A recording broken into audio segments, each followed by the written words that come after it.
ನಮಸ್ಕಾರ, ನೀವು ನೋಡ್ತಾ ಇದ್ದೀರಾ ಏಷ್ಯಾನೆಟ್ ಸುವರ್ಣ ನ್ಯೂಸ್. ನಾನು ಅಜಿತ್ ಹನುಮಕ್ಕನವರ್. ಈಗ ಈ ವಾರದ news hour special. News hour ಸ್ಪೆಷಲ್ಗೆ ಇವತ್ತು ಅತಿಥಿಯಾಗಿ ಬರೋದಕ್ಕೆ ರಾಜಕಾರಣಿಗಳು ತುಂಬ ಜನ ತಯಾರಿದ್ರು.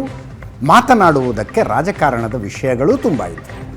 ಆದರೆ ಹಬ್ಬದ ದಿನ ಮನೇಲಿ ಕೂತ್ಕೊಂಡು ಟಿ ವಿ ಹಾಕಿದ್ದೀರಿ. ಇವತ್ತಿನ ದಿನ ಮತ್ತದೇ ರಾಜಕಾರಣ, ಷಡ್ಯಂತ್ರ, ಹನಿ ಟ್ರ್ಯಾಪು ಇಂಥ ವಿಷಯಗಳನ್ನು ಚರ್ಚಿಸುವುದು ಬೇಡ ಅಂತ ಅನ್ಕೊಂಡ್ವಿ. ಯುಗಾದಿ ಇವತ್ತು ಹಬ್ಬ, ಹರಿದಿನ, ಆಚರಣೆ, ಸಂಸ್ಕೃತಿ, ಧರ್ಮ ಇವೆಲ್ಲವುಗಳ ಬಗ್ಗೆ ಮಾತಾಡೋಣ ಅಂತ ಮೊಟ್ಟ ಮೊದಲ ಸಲ ಈ ಕಾರ್ಯಕ್ರಮದಲ್ಲಿ ನಮ್ಮ ಸ್ಟುಡಿಯೋದಲ್ಲಿ ವಿಶೇಷ ಅತಿಥಿಯೊಬ್ಬರನ್ನು ಕರೆಸಿದ್ದೀವಿ. ಶತಾವಧಾನಿ ಗಣೇಶ್ ಅವರು ನಮ್ಮ ಜೊತೆಗಿದ್ದಾರೆ. ಕಾರ್ಯಕ್ರಮಕ್ಕೆ ಸ್ವಾಗತ ಶತಾವಧಾನಿಗಳೇ. ನಮಸ್ಕಾರ. ಅವ್ರನ್ನ ಪ್ರಶ್ನೆ ಮಾಡುವುದಕ್ಕೆ ತುಂಬ ಎಚ್ಚರಿಕೆಯಿಂದ ಆಯ್ಕೆ ಮಾಡಿ ಕೆಲವು ಆಹ್ವಾನಿತರನ್ನು ನಮ್ಮ ಸ್ಟುಡಿಯೋಕ್ಕೆ ಕರೆದಿದ್ದೀವಿ. ನಿಮ್ಮೆಲ್ಲರೂ ಕೂಡ ಕಾರ್ಯಕ್ರಮಕ್ಕೆ ಸ್ವಾಗತ. ಶತಾವಧಾನಿಗಳೇ, ಮತ್ತೊಮ್ಮೆ ಕಾರ್ಯಕ್ರಮಕ್ಕೆ ಸ್ವಾಗತ. ತಮಗೆ ಯುಗಾದಿ ಹಬ್ಬದ ಹಾರ್ದಿಕ ಶುಭಾಶಯಗಳು. ತಮಗೂ, ಶ್ರೋತೃಗಳಿಗೆ, ವೀಕ್ಷಕರಿಗೆ ಎಲ್ಲರಿಗೂ ಕೂಡ ಈ ಯುಗಾದಿಯ ಶುಭ ಸಂದರ್ಭದಲ್ಲಿ ಅನೇಕ ಶುಭಾಶಂಸೆಗಳು. ನಮಸ್ಕಾರ. ಭಗವಂತ ಎಲ್ರಿಗೂ ಒಳ್ಳೇದು ಮಾಡಲಿ. ಪ್ರತಿ ಹಬ್ಬದ ದಿನಾನು ನನ್ನಲ್ಲೇ ಬರುವ ಪ್ರಶ್ನೆ, ನಾವು ಹಬ್ಬ ಯಾಕೆ ಮಾಡ್ತೀವಿ, ಯಾಕೆ ಮಾಡಬೇಕು, ನೀವು ಮಾಡ್ತೀರಾ? ಒಬ್ಬ ವ್ಯಕ್ತಿ ಧರ್ಮಿಷ್ಠ ಅನ್ನೋದಕ್ಕೆ ಏಕೈಕ ಸಾಕ್ಷಾತ್ ಎಷ್ಟು ಪೂಜೆ, ಎಷ್ಟು ಪುನಸ್ಕಾರ ಮಾಡ್ತಾನೆ, ಎಷ್ಟು ಆಚರಣೆಗಳನ್ನು ಮಾಡ್ತಾನೆ ಅನ್ನೋದು ಮಾತ್ರನ? ಯುಗಾದಿ ದಿವಸ ಮೊದಲನೇ ಪ್ರಶ್ನೆ ಇದು. ಒಳ್ಳೆಯದು, ಖಂಡಿತ ಹೇಳೋಣ. ಕಾಳಿದಾಸ ಶಾಕುಂತಲದಲ್ಲಿ ಒಂದು ಕಡೆ ಹೇಳ್ತಾನೆ, ವಸಂತಕ್ಕೆ ಸಂಬಂಧಿಸಿದಂತೆ ಹೆಚ್ಚು ಕಡಿಮೆ ಯುಗಾದಿಯ ಹತ್ತಿರದ್ದೇನೆ, ಉತ್ಸವ ಪ್ರಿಯ ಖಲು ಮನುಷ್ಯಾಹ ಅಂತ. ಮಾನವ ಸ್ವಭಾವದಲ್ಲಿಯೇ ಉತ್ಸವ ಇದೆ ಅಂತ. ಉತ್ಸವ ಅಂತಂದ್ರೆ ಏನು? ಸವ ಅಂತಂದರೆ ಒಂದು ಯಜ್ಞ ಅನ್ನೋದಕ್ಕೆ ಮೂಲ ಅರ್ಥ ಗೌರವ ಪ್ರೀತಿಗಳಿಂದ ಹಂಚಿಕೊಂಡು ಬಾಳುವಂಥದ್ದು ಅಂತ. ಯಜ್ ಪೂಜಾಯಾಮ್ ದೇವಕಾರ್ಯೆ ಸಂಗತಿಕರಣೆ ಅಂತೆಲ್ಲ ಅರ್ಥಗಳು ಉಂಟು ಆ ಧಾತುವಿಗೆ. ಹೀಗಾಗಿ ಹಂಚಿಕೊಂಡು ಸಂತೋಷವಾಗಿ ಗೌರವದಿಂದ ಬಾಳುವಂಥದ್ದು, ಪ್ರೀತಿಯಿಂದ ಬಾಳುವಂಥದ್ದು ಅಂತ. ಅದು ನಮ್ಮನ್ನು ಮೇಲಕ್ಕೆ ಏರಿಸ್ತಕ್ಕಂಥದ್ದು. ಹಾಗಾಗಿ ಉತ್ಸವ ಅಂತಂದರೆ ನಮ್ಮನ್ನು ಮೇಲಕ್ಕೆ ಏರಿಸ್ತಕ್ಕಂಥದ್ದು. ಡಿ ವಿ ಜಿಯವರು ಮಂಕುತಿಮ್ಮನ ಕಗ್ಗದಲ್ಲಿ ಬಹಳ ಸೊಗಸಾಗಿ ಹೇಳ್ತಾರೆ, ದೇವ ಮಂದಿರ ಭಜನೆ ಪೂಜೆ ಪ್ರಸಾದಗಳು ಜೀವನದ ಅಲಂಕಾರ ಮನಸ್ಸಿನ ಉದ್ಧಾರ, ಭಾವವಂ ಕ್ಷುಲ್ಲ ಜಗದಿಂ ಬಿಡಿಸಿ ಮೇಲೆಯುವುದು ಆವುದಾದೊಡಮೊಳಿತು ಮಂಕುತಿಮ್ಮ.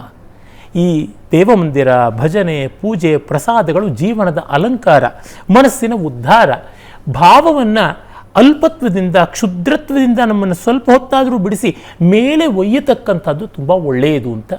ಅದಕ್ಕೆ ಹಬ್ಬ ಒಂದು ದೊಡ್ಡ ಪ್ರಯೋಜನಕಾರಿಯಾಗಿ ಬರ್ತದೆ. ಹಬ್ಬ ಶಬ್ದ ಸಂಸ್ಕೃತದ ಪರ್ವ ಶಬ್ದದ ತದ್ಭವ ಆಗಿ ಬಂದಿದೆ. ಪಕಾರ ಇಲ್ಲಿ ಹಕಾರ ಆಗಿದೆ, ವಕಾರ ಅಲ್ಲಿ ಬಕಾರ ಆಗಿದೆ. ಪರ್ವ ಅನ್ನುವ ವಿಜಾತೀಯ ಸಂಯುಕ್ತಾಕ್ಷರ, ಹಬ್ಬ ಅಂತ ಸಜಾತೀಯ ಸಂಯುಕ್ತಾಕ್ಷರ ಆಗಿರೋದು ಅಂತ ಗೊತ್ತಾಗುತ್ತದೆ. ಹೀಗೆ ನೋಡಿದಾಗ ಪರ್ವ ಅಂದರೆ ಏನು? ಒಂದು ಸಂಧಿಸ್ಥಾನ ಅಂತ. ಈ ಕಬ್ಬಿನ ಜಲ್ಲೆಯಲ್ಲಿ ಗಿಣ್ಣುಗಳಿರುತ್ತವಲ್ಲ, ಒಂದರಿಂದ ಇನ್ನೊಂದು ಕಡೆ ಹೋಗೋದು. ಚಂದ್ರನ ಕಲೆ ಅಮಾವಾಸ್ಯೆ ಆಗೋದು, ಮತ್ತೆ ಚತುರ್ದಶಿ ಆಗೋದು, ಪೂರ್ಣಿಮೆ ಆಗೋದು, ಪಾಡ್ಯ ಬಿದಿಗೆ ಆಗೋದು, ತದಿಗೆ ಆಗೋದು, ಹೀಗೆ ಒಂದೊಂದು ಬದಲಾವಣೆಯನ್ನು ಪರ್ವ ಅಂತೀವಿ. ಹಾಗಾಗಿ ರಾಜಕೀಯದಲ್ಲಿ ಒಂದು ಸಂಕ್ರಾಂತಿ ಪರ್ವ, ಒಂದು ಯುಗಸಂಧಿ ಅಂತೀವಲ್ಲ, ಆ ರೀತಿಯಾದಂಥದ್ದು ಪರ್ವ. ಚೇಂಜ್, ಮಾರ್ಪಾಡು ಅಂತ. ಹೀಗಾಗಿ ಆ ಮಾರ್ಪಾಡನ್ನು ಗುರುತಿಸ್ಕೊಳ್ತಕ್ಕಂಥದ್ದು. ಮಿಕ್ಕ ಮತಗಳಲ್ಲಿ ಕೂಡ ಈ ಅಂಶಗಳಿವೆಯಾದರೂ ಸನಾತನ ಧರ್ಮದಲ್ಲಿ, ಯಾಕೆಂದರೆ ಜಗತ್ತಿನ ಅತ್ಯಂತ ಪ್ರಾಚೀನ, ಪರಿಪೂರ್ಣ ಮತ್ತು ಇಂದಿಗೂ ಜೀವಂತವಾಗಿರುವ ಪರಂಪರೆ ಸನಾತನ ಧರ್ಮ. ಅಲ್ಲಿ ಅತ್ಯಂತ ಪ್ರಾಚೀನವಾದ, ಪ್ರಕೃತಿಗೆ ತುಂಬ ನಿಕಟವಾದ, ಮಾನವ ಸಂಸ್ಕೃತಿಗೆ ಬೇಕಾದ ವಿಷಯಗಳಿವೆ. ಅಂಥದ್ದೊಳಗೆ ಹಬ್ಬ ಒಂದು. ಪ್ರಕೃತಿಯ ಆರಾಧನೆ. ನೀವು ನೋಡಿದ್ದೀರಲ್ಲ, ಚಳಿಗಾಲದಿಂದ ಬೇಸಿಗೆ ಕಡೆಗೆ ತಿರುಗುವಾಗ ನಡುವಿನ ಒಂದು ಸಂಧಿಕಾಲ ತುಂಬ ಚಳಿಯೂ ಇಲ್ಲ, ತುಂಬ ಬೇಸಿಗೆಯೂ ಇಲ್ಲ ಅನ್ನುವಂಥದ್ದು. ಬೇಸಿಗೆ ಹೊತ್ತಿಗೆ ಎಲೆಗಳೆಲ್ಲ ಹಣ್ಣಾಗಿರುತ್ತವೆ, ಅಂದರೆ ಬಲಿತಿರುತ್ತವೆ, ಹಣ್ಣು ಕಿತ್ತುಕೊಳ್ತಕ್ಕಂಥ ಕಾಲ ಬಂದಿರುತ್ತೆ. ಆದರೆ ಈಗ ಚಿಗುರು ಮೂಡಿರುತ್ತೆ, ಹೂಗಳು ಮೂಡ್ತಾ ಇರ್ತವೆ. ಹೀಗಾಗಿ ಅದೊಂದು ಹೊಸ ಉಲ್ಲಾಸದ ಕಾಲ, ಅದು ಯುಗಾದಿ ಅಂತ ಮಾಡಿಕೊಂಡ್ರು. ಹೀಗಾಗಿ ಒಂದು ಪ್ರಕೃತಿಯನ್ನು ಇಟ್ಟುಕೊಂಡೇ ನಮ್ಮ ಹಬ್ಬಗಳು ಬಂದಿವೆ. ಉದಾಹರಣೆಗೆ ನೋಡಿ, ಮೊದಲಿಗೆ ಸೂರ್ಯನ ಸಂಕ್ರಮಣವನ್ನು ಗಮನದಲ್ಲಿಟ್ಟುಕೊಂಡು ಮಕರ ಸಂಕ್ರಮಣ ಇಟ್ಟುಕೊಂಡು ಸಂಕ್ರಾಂತಿ ಬಂತು. ಈ ಆಧುನಿಕವಾದ ಗ್ರೆಗೋರಿಯನ್ ಕ್ಯಾಲೆಂಡರಲ್ಲಿ ಜನವರಿಯಿಂದ ನಾವು ಆರಂಭ ಮಾಡ್ತೀವಿ, ಸಂಕ್ರಾಂತಿ ಅಲ್ಲಿ ಕಾಣಿಸ್ಕೊಳ್ತದೆ. ಇವತ್ತು ಜನವರಿ 14 ಅಥವಾ 15 ಅಂತೀವಿ, ಆದರೆ ವೈಜ್ಞಾನಿಕವಾಗಿ ಡಿಸೆಂಬರ್ 21 ಅಥವಾ 22 ಅದಾಗಿದೆ ಅಂತ ಗೊತ್ತಾಗುತ್ತೆ. ನಾವು ಆ ಕರೆಕ್ಷನ್ಸ್ ಮಾಡಿಕೊಂಡಿಲ್ಲ. ವರಾಹ ಮಿಹಿರಿನಿಂದ ಈಚೆಗೆ, ಅಂದರೆ ಸುಮಾರು 1400-500 ವರ್ಷಗಳಿಂದ ನಾವು ಭಾರತೀಯರು ಈ ಕರೆಕ್ಷನ್ ಸರಿಯಾಗಿ ಮಾಡಿಕೊಳ್ಳದೆ ಇರೋದ್ರಿಂದ ಅಸ್ತವ್ಯಸ್ತ ಆಗಿದೆ. ಸನಾತನ ಧರ್ಮ ಇರೋದು ಮಾಡಿಕೊಂಡ್ರೆ ಬಹಳ ಒಳ್ಳೆಯದು. ರಾಷ್ಟ್ರೀಯ ಪಂಚಾಂಗ ಎಲ್ಲ ಆ ದೃಷ್ಟಿಯಿಂದ ಬಹಳ ಒಳ್ಳೆಯ ಕೆಲಸ ಮಾಡಿದೆ. ಇರಲಿ, ಅಲ್ಲಿಂದ ನೋಡಿದಾಗ ನಮಗೆ ಗೊತ್ತಾಗುತ್ತದೆ ನಮ್ಮ ದೇಶವನ್ನು ಮಧ್ಯದಲ್ಲಿ ಹಾದು ಹೋಗ್ತಕ್ಕಂಥದ್ದು ಮಕರ ಸಂಕ್ರಾಂತಿ ವೃತ್ತ. ಹೀಗಾಗಿ ಅಲ್ಲಿಗೆ ಸೂರ್ಯ ಅದನ್ನು ಸಂಕ್ರಮಿಸ್ತಾನೆ ಅಂತ ಗೊತ್ತಾಗುತ್ತದೆ. ಇಡೀ ದೇಶವನ್ನು ಬೆಳಗುತ್ತಾನೆ. ಸೂರ್ಯನನ್ನು ಆಧರಿಸಿಕೊಂಡೇ ಜಗತ್ತಿನ ಎಲ್ಲ ಚಟುವಟಿಕೆಯೂ ನಡೆಯೋದು. ಅದಕ್ಕೆ ನಮ್ಮ ದೇಶ ಇನ್ನೊಂದು ದೇಶ ಅಂತ ಹೊರತಿಲ್ಲ. ಕ್ರೈಸ್ತನ ಆರಾಧನೆ ಕೂಡ ಸೂರ್ಯಾರಾಧನೆ ಅಂತ ಆರಂಭವಾಗಿದ್ದು ಅಂತಾರೆ. ಆ ರೆಸೊರೆಕ್ಷನ್ ಅಂತೇನಿದೆ ಅದು ಸೂರ್ಯನದೇನೆ ಈ ಸಂಕ್ರಮಣದಿಂದ ಬಂದದ್ದು ಅಂತೆಲ್ಲ ತೋರ್ಪಡಿಸಿದ್ದಾರೆ ಸಂಶೋಧಕರು. ಹೀಗಾಗಿ ಆ ಒಂದೊಂದು ಸೀಸನಲ್ ಚೇಂಜ್ ಅಂತೀವಲ್ಲ, ಋತು ವ್ಯತ್ಯಾಸ ನೋಡಿ. ಅದೇ ಥರ ಬೇಸಿಗೆ ತೀವ್ರವಾಗಿ ಬಂದ ಮೇಲಿಂದ ಮಳೆಗಾಲ ಬರ್ತದೆ. ಆ ಮಳೆಗಾಲವನ್ನು ಇಟ್ಕೊಂಡು ಹಬ್ಬಗಳು ಬಂದಿವೆ. ಭಾದ್ರಪದ, ಶ್ರಾವಣ ಮಾಸ ಪೂರ್ತಿ ಹಬ್ಬಗಳದು ಅಂತಾಗಿದೆ. ಆಮೇಲೆ ಶರತ್ಕಾಲ ಬರ್ತಿದ್ದಂತೆ ಆ ಮಳೆ ನಿಂತು ಇನ್ನೇನು ಫಸಲು ಚೆನ್ನಾಗಿ ಬೆಳೀತಾ ಇದೆ, ಆದರೆ ಕುಯ್ಲಾಗೋದಕ್ಕೆ ದೂರ ಇದೆ ಅನ್ನುವ ಒಂದು ಹಂತ. ಆ ಹಂತ ನಮ್ಮ ಶರನ್ನವರಾತ್ರ ಇತ್ಯಾದಿಗಳದು. ಅದಾದ ಮೇಲೆ ಕುಯ್ಲು ಮಾಡ್ತಕ್ಕಂಥ ಕಾಲ ಸುಗ್ಗಿ ಕಾಲ, ಹೇಮಂತ ಬರ್ತದೆ. ಅಷ್ಟೊತ್ತಿಗೆ ಜನವರಿಗೆ ಬಂದಿರ್ತೀವಿ ನಾವು. ಹೀಗೆ ಈ ರೀತಿ ನೋಡಿದಾಗ ಪ್ರಕೃತಿಯನ್ನು ಅವಲಂಬಿಸಿಕೊಂಡೇ ನಮ್ಮಲ್ಲಿ ಹಬ್ಬಗಳು ಬಂದಿದ್ದು. ಇವತ್ತು ನಾವು ಪ್ರಕೃತಿಯಿಂದ ದೂರ ಆಗಿದ್ದೀವಿ. ನಾವು ಎಲ್ಲಿದ್ದರೂ ಎ ಸಿ ಇರುತ್ತೆ, ಎಲ್ಲಿದ್ದರೂ ಲೈಟ್ಗಳಿರುತ್ತೆ. ಹಿಂದೆ ಹಾಗಿರಲಿಲ್ಲ. ಅದಕ್ಕೇನೆ ಮದುವೆ, ಉತ್ಸವ ಇತ್ಯಾದಿಗಳನ್ನೆಲ್ಲ ವಸಂತದಲ್ಲಿ ಮಾಡಿ ಅಂದರು. ಚಳಿ ದೂರ ಇದೆ, ಬೇಸಿಗೆ ಸ್ವಲ್ಪ ದೂರದಲ್ಲಿದೆ, ಮಳೆ ಇಲ್ಲ. ಹೀಗಾಗಿ ಎಲ್ಲರೂ ಸೇರೋದಕ್ಕೆ ಮತ್ತು ಹೆಚ್ಚು ಹಾಸಿಗೆ ಹೊದ್ದಕ್ಕೆ ಸಮಸ್ಯೆ ಇಲ್ಲದೆ ಒಂದು ಸಣ್ಣ ಚಪ್ರದಲ್ಲಿಯೇ ಎಲ್ಲರೂ ಬಂದು ಮಾಡಬಹುದು ಅಂತೆಲ್ಲ ಉಂಟು. ನಮ್ಮ ಮಲೆನಾಡಿನ ಕಡೆ ಎಲ್ಲ ನೋಡಿದಾಗ ಈ ಹೊತ್ತಿನಲ್ಲಿ ಚಪ್ರ ಹಾಕ್ತಾರೆ. ಮಳೆಗಾಲದಲ್ಲಿ ಚಪ್ರ ತೆಗೆದು ಬಿಡ್ತಾರೆ. ಅಡಿಕೆ ಕುಯ್ಲಾಯಿತು, ಅಡಿಕೆಯನ್ನು ಒಣಗಿಸೋದು ಅದೆಲ್ಲ ಚಪ್ರದಲ್ಲಿ ನೋಡಿದಾಗ ಅವರು ಪ್ರಕೃತಿಗೆ ನಿಷ್ಠರಾಗಿ ಇನ್ನೂ ಇರೋದ್ರಿಂದ ಆ ಮಾರ್ಪಾಡೆಲ್ಲ ಗಮನಿಸ್ತಾ ಇದ್ದಾರೆ. ಹೀಗೆ ಹಬ್ಬ ಆಸ್ತಿಕತೆ ನಾಸ್ತಿಕತೆ ಅಂತೆಲ್ಲ ಜೀವನ ಪದ್ಧತಿಗೆ ಬಂದದ್ದು. ಮತ್ತು ಹಬ್ಬದ ಊಟ ತಿಂಡಿ ಮೊದಲಾದವು ಕೂಡ ಹಾಗೆ ಬಂದದ್ದು. ಈಗ ಸಂಕ್ರಾಂತಿಯನ್ನು ತೆಗೆದುಕೊಂಡ್ರೆ ಅದು ಚಳಿಗಾಲ, ಬಹಳ ನಮಗೆ ಡ್ರೈ ವೆದರ್ ಅಂತೀವಿ, ಒಣ ಹವೆ ಇರುತ್ತದೆ, ಚರ್ಮ ಒಡೆಯುತ್ತದೆ. ಆಮೇಲಿಂದ ಚಳಿ ಇರೋದ್ರಿಂದ ನಮಗೆ ಹೆಚ್ಚು ಶರೀರಕ್ಕೆ ಬಿಸಿ ಬೆಚ್ಚಗಿರ್ತಕ್ಕಂಥದ್ದು ಬೇಕಾಗುತ್ತದೆ. ಆಹಾರ ಹಾಗೇ ಇರಬೇಕು. ಅದನ್ನು ನೋಡಿದಾಗ ತೈಲ ಪ್ರಧಾನವಾದಂಥ ಎಳ್ಳು ಮೊದಲಾದಂಥದ್ದು, ಮತ್ತು ಸಿಹಿ ಇರತಕ್ಕ ಬೇಳೆ ಇರತಕ್ಕಂಥ ಈ ನಾವು ಹುಗ್ಗಿ ಮಾಡ್ತೀವಿ, ಪೊಂಗಲ್ ಮಾಡ್ತೀವಿ, ಆ ರೀತಿಯಾದದ್ದು ಒಂದು ಹಬ್ಬದ ದಿವಸ ಅಲ್ಲ, ಇಡೀ ಅಷ್ಟು ಆ ಋತುವಿಗೆ ಅದನ್ನು ಅನುಸರಿಸಬೇಕು. ಈಗ ಬೇಸಿಗೆ ಬಂತಲ್ಲ, ರಾಮನವಮಿ ನೋಡಿ, ಅಲ್ಲಿಂದ ನರಸಿಂಹ ಜಯಂತಿವರೆಗೂ ನೋಡಿ, ವೈಶಾಖ ಚತುರ್ದಶಿ ಶುದ್ಧ ಚತುರ್ದಶಿ ದಿವಸ ನೋಡಿದಾಗ ನಮಗೆ ಗೊತ್ತಾಗುತ್ತೆ 1.5 ತಿಂಗಳಲ್ಲಿ ನಾವು ನರಸಿಂಹ ಜಯಂತಿ ದಿವಸ ಬೀಸಣಿಗೆ ಕೊಡ್ತೀವಿ, ಪಾನಕ ಕೊಡ್ತೀವಿ, ರಾಮನವಮಿ ದಿವಸ ನೀರು ಮಜ್ಜಿಗೆ. ಇಂದು ನಮ್ಮ ಬೆಂಗಳೂರಿನಂಥ ಮಹಾನಗರದಲ್ಲಿ ಕೂಡ ಎಲ್ಲ ಜನಗಳು ಪಾಪ ನಮ್ಮ ಆಟೋ ರಿಕ್ಷಾದವರು ಇರ್ಬೋದು, ರಸ್ತೆ ಪಕ್ಕ ಗೋಬಿ ಮಂಚೂರಿ ಮಾರೋರು ಇರ್ಬೋದು, ಇಂಥವರೆಲ್ಲರೂ ಕರೆದು ಎಲ್ರಿಗೂ ನೀರು ಮಜ್ಜಿಗೆ, ಪಾನಕ, ಕೋಸಂಬರಿ ಕೊಡ್ತಾರೆ. ಅಂದರೆ ಏನು, ನಾವು ಸಲಾಡ್ ಅಂತೀವಿ ಮತ್ತು ಕಟ್ ಫ್ರೂಟ್ಸ್ ಅಂತೀವಿ, ಅಂಥದ್ದನ್ನೇ ಅದು ಇಂಗ್ಲೀಷ್ನಲ್ಲಿ ಹೇಳಿದ್ರೆ ವಿಶೇಷ. ನಾವು ಕೊಡ್ತಕ್ಕಂಥದ್ದು ಅಡಿಗರು ಹೇಳಿದಂತೆ ರಾಮನವಮಿ ಎಂದು ಪಾನಕ, ಪನಿವಾರ, ಕರಬೂಜ, ಸಿದ್ದೋಟ ಅಂತ ಅವರು ಹೇಳ್ತಾರೆ. ಅದನ್ನೇ ಮಾಡ್ತಾ ಇರೋದು. ಅದು ಇಡೀ ಋತುಚರ್ಯ ಆಯುರ್ವೇದ ಹೇಳುತ್ತದೆ. ನಿತ್ಯದ್ದು ಒಂದು, ಆದರೆ ಸ್ವಸ್ಥಚರ್ಯ 2 ತಿಂಗಳಿಗೆ ಬರತಕ್ಕಂಥ ಋತುವಿಂದ ಒಂದು ಋತುಚರ್ಯ, ಇವೆರಡೂ ಸೇರಿಬಿಟ್ಟು ಆರೋಗ್ಯಕರವಾಗಿರ್ತಾರೆ ಅಂತ ಗೊತ್ತಾಗುತ್ತದೆ. ಮತ್ತು ಮಳೆಗಾಲ ಬಂದಾಗ ಈಗೆಲ್ಲ ಇದ್ದಂತೆ ಕೋಲ್ಡ್ ಸ್ಟೋರೇಜ್ಗಳಲ್ಲಿ ತರಕಾರಿಗಳನ್ನೆಲ್ಲ ಇಟ್ಕೊಳ್ಳೋಕೆ ಆಗ್ತಿರಲಿಲ್ಲ. ಆಗ ತರಕಾರಿಗಳ ಕಷ್ಟ ಆಗ್ತಾಯಿತ್ತು. ಆಗೇನು ಮಾಡ್ತಾಯಿದ್ರು, ಬೇಳೆ ಕಾಳುಗಳನ್ನು ಬಳಸ್ತಾಯಿದ್ರು, ಅಥವಾ ಹತ್ತಿರದಲ್ಲಿ ಸಿಗತಕ್ಕಂಥ ಸೊಪ್ಪು ಸದೆ ಇತ್ಯಾದಿಗಳನ್ನು ಬಳಸ್ತಾಯಿದ್ರು. ಈಗ ನಾವು ಬೇಳೆಕಾಳುಗಳನ್ನು ಬಳಸೋದು ತುಂಬ ಕಡಿಮೆ ಮಾಡ್ಕೊಂಡಿದ್ದೀವಿ. ಮತ್ತು ಸ್ಥಳೀಯವಾದಂಥ ಸೊಪ್ಪು ಸದೆ ಬಳಸೋದು ಬಹಳ ಕಡಿಮೆ. ನಮ್ಮ ಉತ್ತರ ಕನ್ನಡಕ್ಕೆ ಬಂದರೆ ಗೊತ್ತಾಗುತ್ತದೆ, ಒಬ್ಬ ಅಜ್ಜಿ 100ಕ್ಕೂ ಹೆಚ್ಚು ತಂಬುಳಿಗಳನ್ನು ಮಾಡಿದರೆ ತಂಬುಳಿ ಶ್ರೀ ಅಂತ ಆದಳು ಅಂತ. ಹೀಗೆ ಅದೆಲ್ಲ ಮಾಡ್ತಾರೆ. ಹಾಗೆ ಸ್ಥಳೀಯವಾದದ್ದನ್ನು ಇಟ್ಕೊಂಡು ಹೋಗೋದಕ್ಕೆ ಈ ರೀತಿ ಬಂತು. ಚಾತುರ್ಮಾಸ್ಯದಲ್ಲಿ 1 ತಿಂಗಳು ಹಾಲಿಲ್ಲ, 1 ತಿಂಗಳು ಮೊಸರಿಲ್ಲ, 1 ತಿಂಗಳು ಧಾನ್ಯ ಇಲ್ಲ, 1 ತಿಂಗಳು ತರಕಾರಿ ಇಲ್ಲ ಅಂತ ಶಾಖವ್ರತ, ಪಯೋವ್ರತ, ಧಾನ್ಯವ್ರತ, ಫಲವ್ರತ ಅಂತ ಮಾಡ್ತಾರೆ. ಅಂದರೆ ಅವುಗಳು ಶಾರ್ಟೇಜು ಇರುತ್ತದೆ, ಮತ್ತು ಅದು ಇಲ್ಲದೆ ಬದುಕೋದೇನು, ಹೊಸ ರುಚಿ ಅಲ್ಲೇ ಗೊತ್ತಾಗೋದು. ನಿಜಕ್ಕೂ ನಮ್ಮ ಉಡುಪಿಯಲ್ಲಿ ಚಾತುರ್ಮಾಸ್ಯ ಮಾಡ್ತಾರೆ ಕೃಷ್ಣನಿಗೆ. ಅದನ್ನು ಆ ತಿಂಡಿ ತೀರ್ಥವನ್ನು ಅನುಭವಿಸೋದಕ್ಕೆ ಅಲ್ಲಿ 4 ತಿಂಗಳು ಇರಬೇಕು ಅಂತ ಅನಿಸುತ್ತೆ. ಅದನ್ನು ನೋಡಿದಾಗ ನಮಗೆ ಗೊತ್ತಾಗುತ್ತದೆ ಹೇಗೆ ಪ್ರಕೃತಿಯ ತಾಳಕ್ಕೆ ತಕ್ಕಂತೆ ನಮ್ಮ ಜೀವನದ ನೃತ್ಯ ನಡೀತಾ ಇತ್ತು ಅಂತ. ಹಾಗಾಗಿ ನಾವು ತುಂಬ ಸಂಕುಚಿತವಾದ ರೀತಿಯಲ್ಲಿ ದೇವರ ಬಗ್ಗೆ ಭಕ್ತಿ ಇದೆಯಾ, ಮತ್ತೊಂದಿದೆಯಾ, ಅದಲ್ಲ. ಜೀವನ ಚೆನ್ನಾಗಿದ್ದರೆ ಜಗಜ್ಜೀವನವಾದಂಥ ಪರಮಾತ್ಮನೂ ಚೆನ್ನಾಗಿರ್ತಾರೆ. ಹೀಗೆ ನಮ್ಮಲ್ಲಿ ಬಂದಿರೋದು. ಅದಕ್ಕೆ ಯುಗಾದಿಯಂದು ಕೂಡ ಹಾಗೆ ಆ ಯುಗಾದಿಯ ಬೇವು ಬೆಲ್ಲ ತಿನ್ನುವಂಥದ್ದು ಅದೆಲ್ಲ ಒಂದು ಸಾಂಕೇತಿಕವಾದದ್ದಲ್ಲದೆ ಆಹಾರ ಪದ್ಧತಿಯಲ್ಲೂ ಇದೆ ಅಂತ ಗೊತ್ತಾಗುತ್ತದೆ. ಈ ಆಚರಣೆಗಳಲ್ಲಿ ತರ್ಕ ಹುಡುಕುವುದರ ಬಗ್ಗೆ ಏನನ್ಸುತ್ತೆ ನಿಮಗೆ? ಬಹಳ ಒಳ್ಳೆಯ ಪ್ರಶ್ನೆ, ತುಂಬ ಒಳ್ಳೆಯ ಪ್ರಶ್ನೆ. ಒಂದು ಮಟ್ಟದ ತರ್ಕ ಬೇಕು, ಅದಕ್ಕಿಂತ ಹೆಚ್ಚಿಗೆ ಬೇಡ. ನೋಡಿ, ಸರಳವಾದ ಉದಾಹರಣೆ ಕೊಡ್ತೀನಿ ದೃಷ್ಟಾಂತದಂತೆ. ನಮ್ಮ ಅಡುಗೆ ಮನೆಯಲ್ಲಿ ನಾವು ಸಿಂಗಲ್ ಪ್ಯಾನ್ ಬ್ಯಾಲೆನ್ಸ್ ಇಟ್ಕೊಂಡ್ರೆ, ಕೆಮಿಕಲ್ ಬ್ಯಾಲೆನ್ಸ್ ಇಟ್ಕೊಂಡ್ರೆ ನಾವು ನಾಶವಾದ್ವಿ ಅಂತ ಅರ್ಥ. ಆದರೆ ಅಡುಗೆ ಮನೆಯಲ್ಲಿ ಅಡುಗೆ ಮಾಡುವಾಗ ಒಂದು ಕೈ ತೂಕ, ಒಂದು ಚಮಚೆ ಅಷ್ಟು ಸಾಕಾಗುತ್ತದೆ. ನಾವು ನಿನ್ನೆ ಕಾಫಿಗೆ ಎಷ್ಟು ಸಕ್ಕರೆ ಹಾಕಿದ್ವು ಅಷ್ಟೇ ಸಕ್ಕರೆ ಇವತ್ತು ಹಾಕಿರೋಲ್ಲ. ಇಂದು ಸಾರನ್ನೋ ಹುಳಿಯನ್ನೋ ಮಾಡುವಾಗ ಎಷ್ಟು ಮೆಣಸಿನ ಪುಡಿ ಹಾಕಿದ್ವು ಅಷ್ಟೇ ರಾತ್ರಿ ಹಾಕ್ತೀವಿ ಅಂತಿಲ್ಲ, ನಾಳೆ ಹಾಕ್ತೀವಿ ಅಂತಿಲ್ಲ. ಆದರೆ ರುಚಿ ಕೆಡೋದಿಲ್ಲ. ಅಂದರೆ ನಮ್ಮ ಬುದ್ಧಿಗೆ ಆ ಹೊತ್ತಿಗೆ ಎಷ್ಟು ಸಾಮಾನ್ಯದ ತರ್ಕ ಸಾಕಾಗುತ್ತೋ ಅಷ್ಟು ಬೇಕಾಗುತ್ತದೆ. ಒಬ್ಬ ಗಾಣ ಇಟ್ಟು ಎತ್ತನ್ನು ಕಟ್ಟಿ ಗಾಣದಲ್ಲಿ ಎಣ್ಣೆ ತೆಗಿತಾ ಇದ್ದ. ಒಬ್ಬ ತರ್ಕ ಪಂಡಿತ ಬಂದ. ಏನಯ್ಯ, ನೀನು ಹೊರಗಡೆ ಹೊರಟೋಗ್ತೀಯ, ಗಾಣ ಸುತ್ತಾ ಇರುತ್ತೆ, ಅದು ನಿಂತು ಬಿಟ್ಟರೆ ಏನು ಮಾಡ್ತೀಯ ಅಂತ. ಸ್ವಾಮಿ, ಆ ಎತ್ತು ನಿಂತುಕೊಂಡ್ರೆ ಕೊರಳಲ್ಲಿ ಗಂಟೆ ಇದೆ, ಅದು ಶಬ್ದ ಮಾಡುತ್ತೆ ಅಂತ. ಅದು ನಿಂತಲ್ಲೇ ಕೊರಳಲ್ಲಿ ಹಿಂಗೆ ಆಡಿಸ್ತಾ ಇದ್ರೆ ಅಂತ. ಅದು ನಿಮ್ಮಂತೆ ತರ್ಕ ಓದಿಲ್ಲ ಅಂತಂದ. ಅಂದರೆ ತರ್ಕ ಬೇಕು ಎಲ್ಲಿವರೆಗೂ? ಆ ಮಟ್ಟಕ್ಕೆ ಸಾಕು. ನನ್ನ ಕೈಗೆ ಅನುಭವಕ್ಕೆ ಬರದೇ ಅಷ್ಟು ಸೂಕ್ಷ್ಮವಾದದ್ದು ಯಾಕೆ? ನನ್ನ ನಾಲಿಗೆಯ ಅನುಭವಕ್ಕೆ ಬರದೇ ಇರತಕ್ಕಂಥ ಸೂಕ್ಷ್ಮವಾದ ರುಚಿಗಳು, ನನ್ನ ಮೂಗಿನ ಅನುಭವಕ್ಕೆ ಬರದೇ ಇರತಕ್ಕಂಥ ಸೂಕ್ಷ್ಮವಾದ ಪರಿಮಳಗಳು ಯಾಕೆ ಬೇಕು? ಬೆಕ್ಕಿಗೆ ನಾಯಿಗೆ ಎಲ್ಲ ನಮಗೆ ಕಾಣಿಸುವಂಥ ಬೆಳಕಿನ ತರಂಗಗಳಿಗಿಂತ, ಧ್ವನಿಗಳ ತರಂಗಗಳಿಗಿಂತ ಮೇಲಿಂದು ಕಾಣಿಸುತ್ತೆ, ಕೇಳಿಸುತ್ತೆ. ನಮಗೆ ಕೇಳಲ್ಲ. ನಮಗೆ ಶುದ್ಧವಾದ ನಿಶ್ಶಬ್ದ ಇದೆ ಅಂದರೆ ಒಳಗೆ ಮಹಾ ಕೋಲಾಹಲ ಇರ್ಬೋದು. ನಮ್ಮ ಕಗ್ಗತ್ತಲು ಅಂದರೆ ಒಳಗೆ ಹಾಡು ಹಗಲು ಅಂತ ಇರ್ಬೋದು. ಅರೆ, ನಮ್ಮ ಅನುಭವ ನಮಗೆ ಸಾಕು. ಹಾಗಾಗಿ ಒಂದು ಮಟ್ಟದ ತರ್ಕ ಬೇಕು, ಅದು ಸಾಮಾನ್ಯಕ್ಕೆ ಸಾಕು, ಕಾಮನ್ ಸೆನ್ಸ್ಗೆ ಬರುವಂಥದ್ದು, ಅದರ ಮೇಲೆ ಬೇಡ. ಈಚೆಗೇನಾಗಿದೆ, ಸನಾತನ ಧರ್ಮೀಯರು ಅಂತ ಭಾವಿಸ್ಕೊಂಡವರಲ್ಲಿ those have become Hindus after 2014 ಅಂತ ನಾನು ಹೇಳ್ತೀನಿ. ಅವರುಗಳು ಸಿಕ್ಕಾಪಟ್ಟೆ ಇದರೊಳಗೆ ಲಾಜಿಕ್ ಹುಡ್ಕೋಕೆ ಹೋಗ್ತಾರೆ, ಏನೇನೋ ಮಾಡ್ತಾರೆ. ನಮ್ಮ ಶಿಲ್ಪಗಳಲ್ಲಿ ಆಗಿದೆ, ನಮ್ಮ ದೇವಸ್ಥಾನಗಳಲ್ಲಿ ಆಗಿದೆ, ನಮ್ಮ ಊಟ ತಿಂಡಿಲಿ ಹೀಗಿದೆ. ಅಷ್ಟೆಲ್ಲ ಬೇಕಾಗಿಲ್ಲ. ಬಹುತರ್ಕ ಬಹುನೇಮ ಬಹುವಿದ್ಯೆ ಬೇಕಿಲ್ಲ. ವಹಿಸ ಜೀವನ ಭರವನುತ್ಸುಕತೆಯಿಂದ ಸಹನೆ ಸಮರಸ ಭಾವವಂತಃ ಪರೀಕ್ಷೆಗಳು ವಿಹಿತವಾತ್ಮನ ಸುಖಕ್ಕೆ ಮಂಕುತಿಮ್ಮ.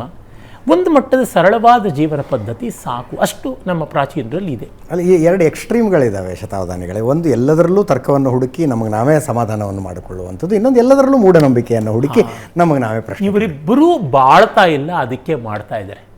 ಯಾರು ಎಲ್ಲಕ್ಕೂ ತರ್ಕದ ಸಮಜಾಯಿಷಿ ಸನಾತನ ಧರ್ಮವನ್ನ ತಾರ್ಕಿಕವಾಗಿ ಸೋಕಾಳ್ ವೈಜ್ಞಾನಿಕವಾಗಿ ಅವಿವೇಕ. ಈಗ ನೋಡಿ, ನಾವು ಸಂಧ್ಯಾವಂದನೆ ಮಾಡದಂತೆಯೇ ಅನ್ನ ಸ್ವೀಕಾರ ಮಾಡುವಾಗ ಪರಿಶೇಚನೆ ಅಂತ ಮಾಡ್ತೀವಿ. ನೀರಿನಲ್ಲಿ ತೆಗೆದುಕೊಂಡು ಹಿಂಗೆ ಸತ್ಯಂತ್ವರ್ತೆಯನ್ನು ಪರಿಶಿಂಚಾಮಿ, ತತ್ವತ್ತು ಋತಂತ್ವ ಸತ್ಯನ ಪರಿಶಿಂಚಾಮಿ ಅಂತ.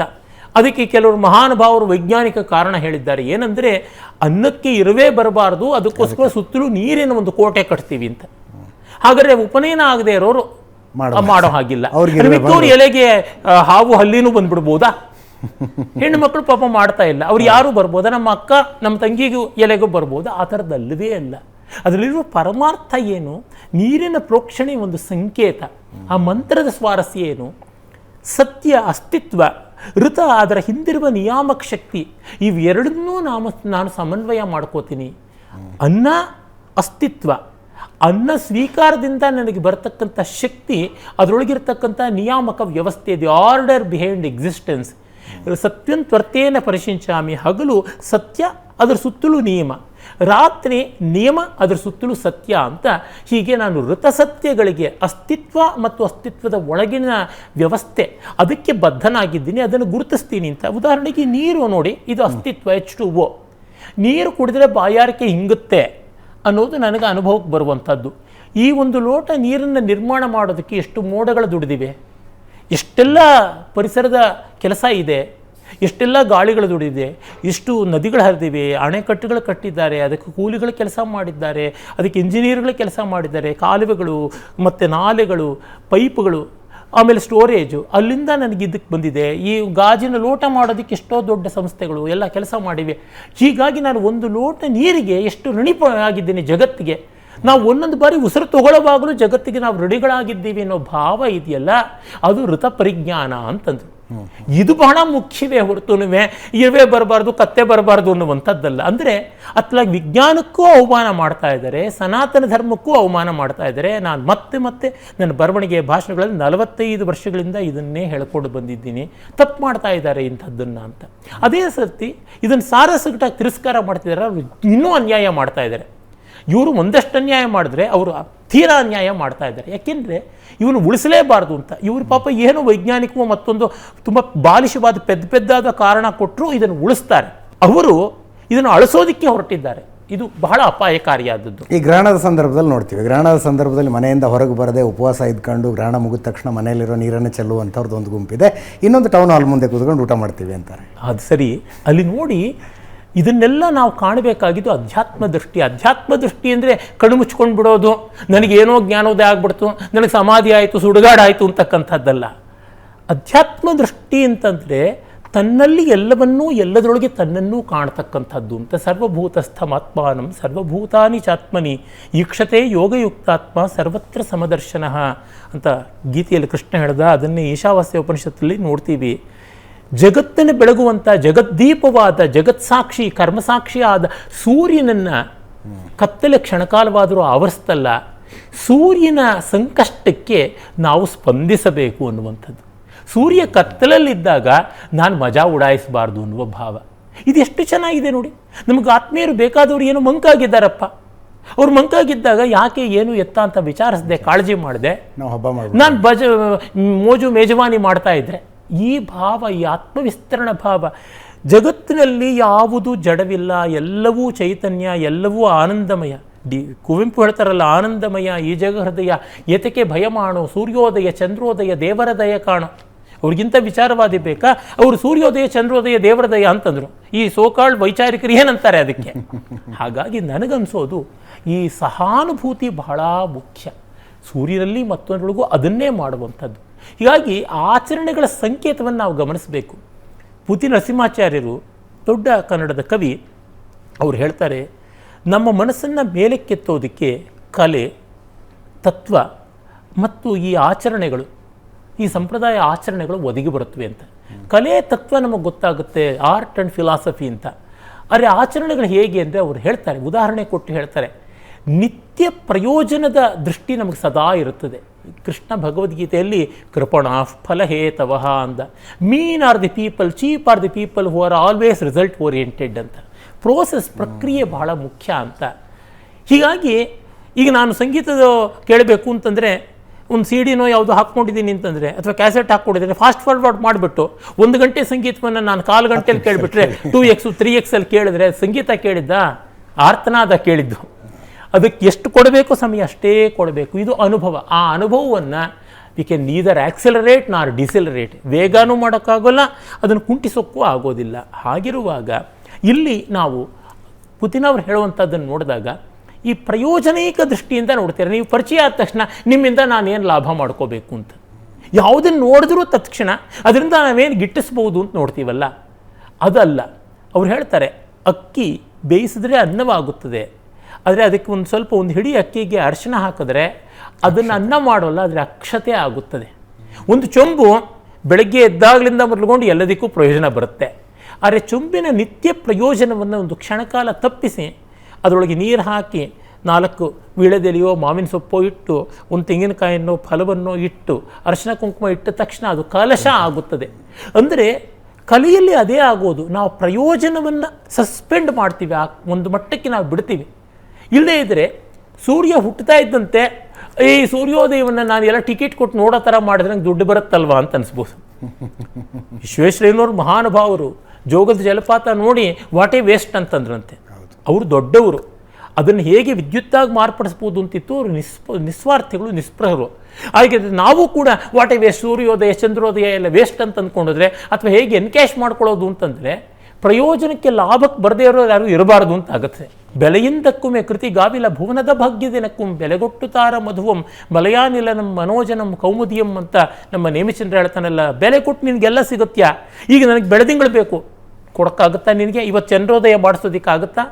ಅಥವಾ ಈಗ ಮಲಯಾನಿಲ ಬೇಕು ನೋಡಿ, ಆಷಾಢ ಮಾಸದಲ್ಲಿ ಎಲ್ಲಿಂದಲೂ ಗಾಳಿ ಹಂಗೆ ಬಂದುಬಿಡ್ತದೆ. ಅದಕ್ಕೆ ಮುಂಚೆ ಒಂದು ಸ್ವಲ್ಪ ಗಾಳಿ ಇರೋದಿಲ್ಲ ಪರಿಸರದಲ್ಲಿ, ಅಲ್ಲಿಂದ ಮಳೆ ಮೋಡಗಳು ಬರ್ತವೆ.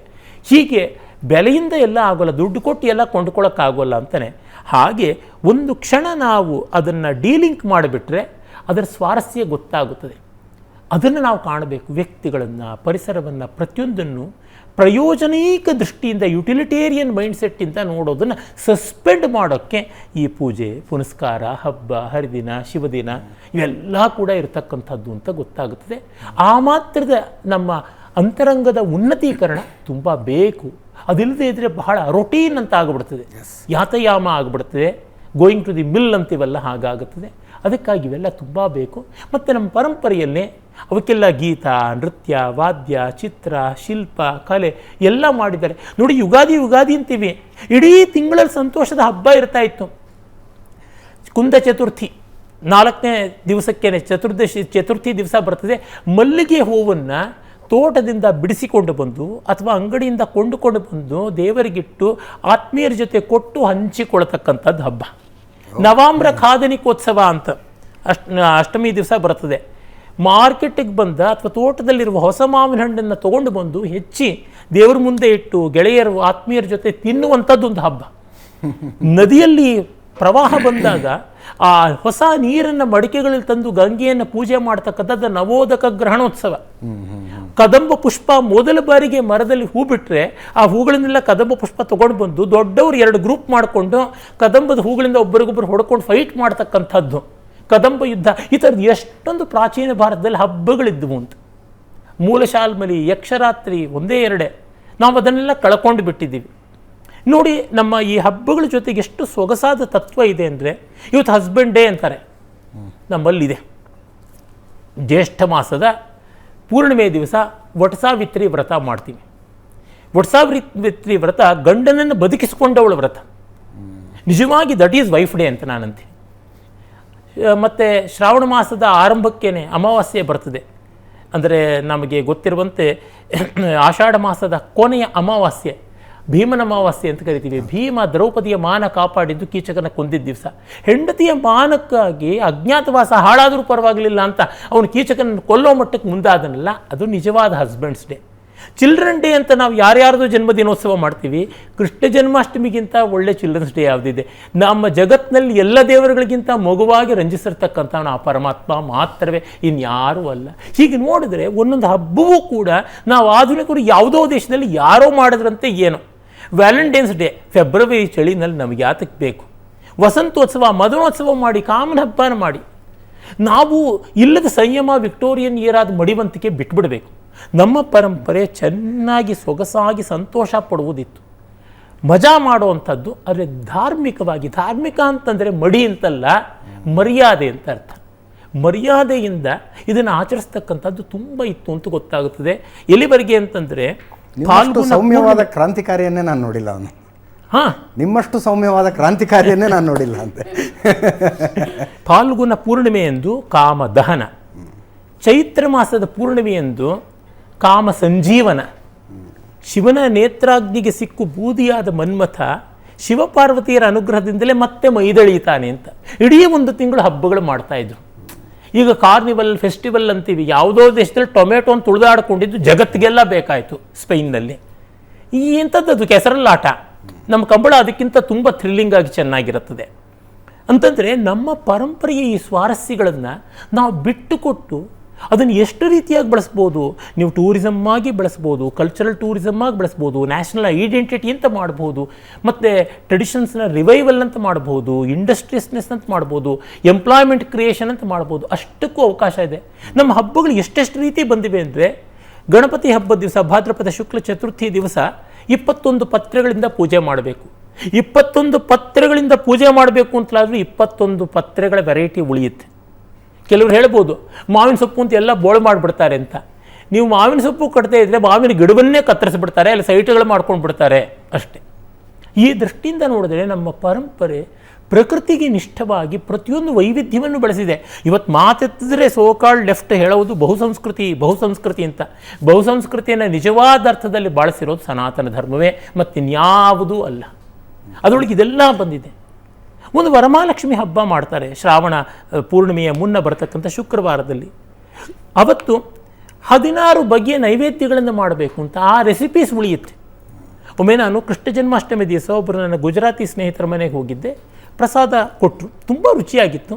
ಅಮ್ಮ ಇದರ ಪದ್ಧತಿ ಹೇಗೆ ಹೇಳಿ, ನಾನು ಮಾಡಬೇಕು ಅಂತ. ಆಗಲಿ ಕೊಡ್ತೀನಿ ಅಂತಂದರು. ಆವಾಗ ನಾನು ನಾಳೆನೇ ಮಾಡಿ ತಿಂದುಬಿಡ್ತೀನಿ ಅಂತಂದೆ.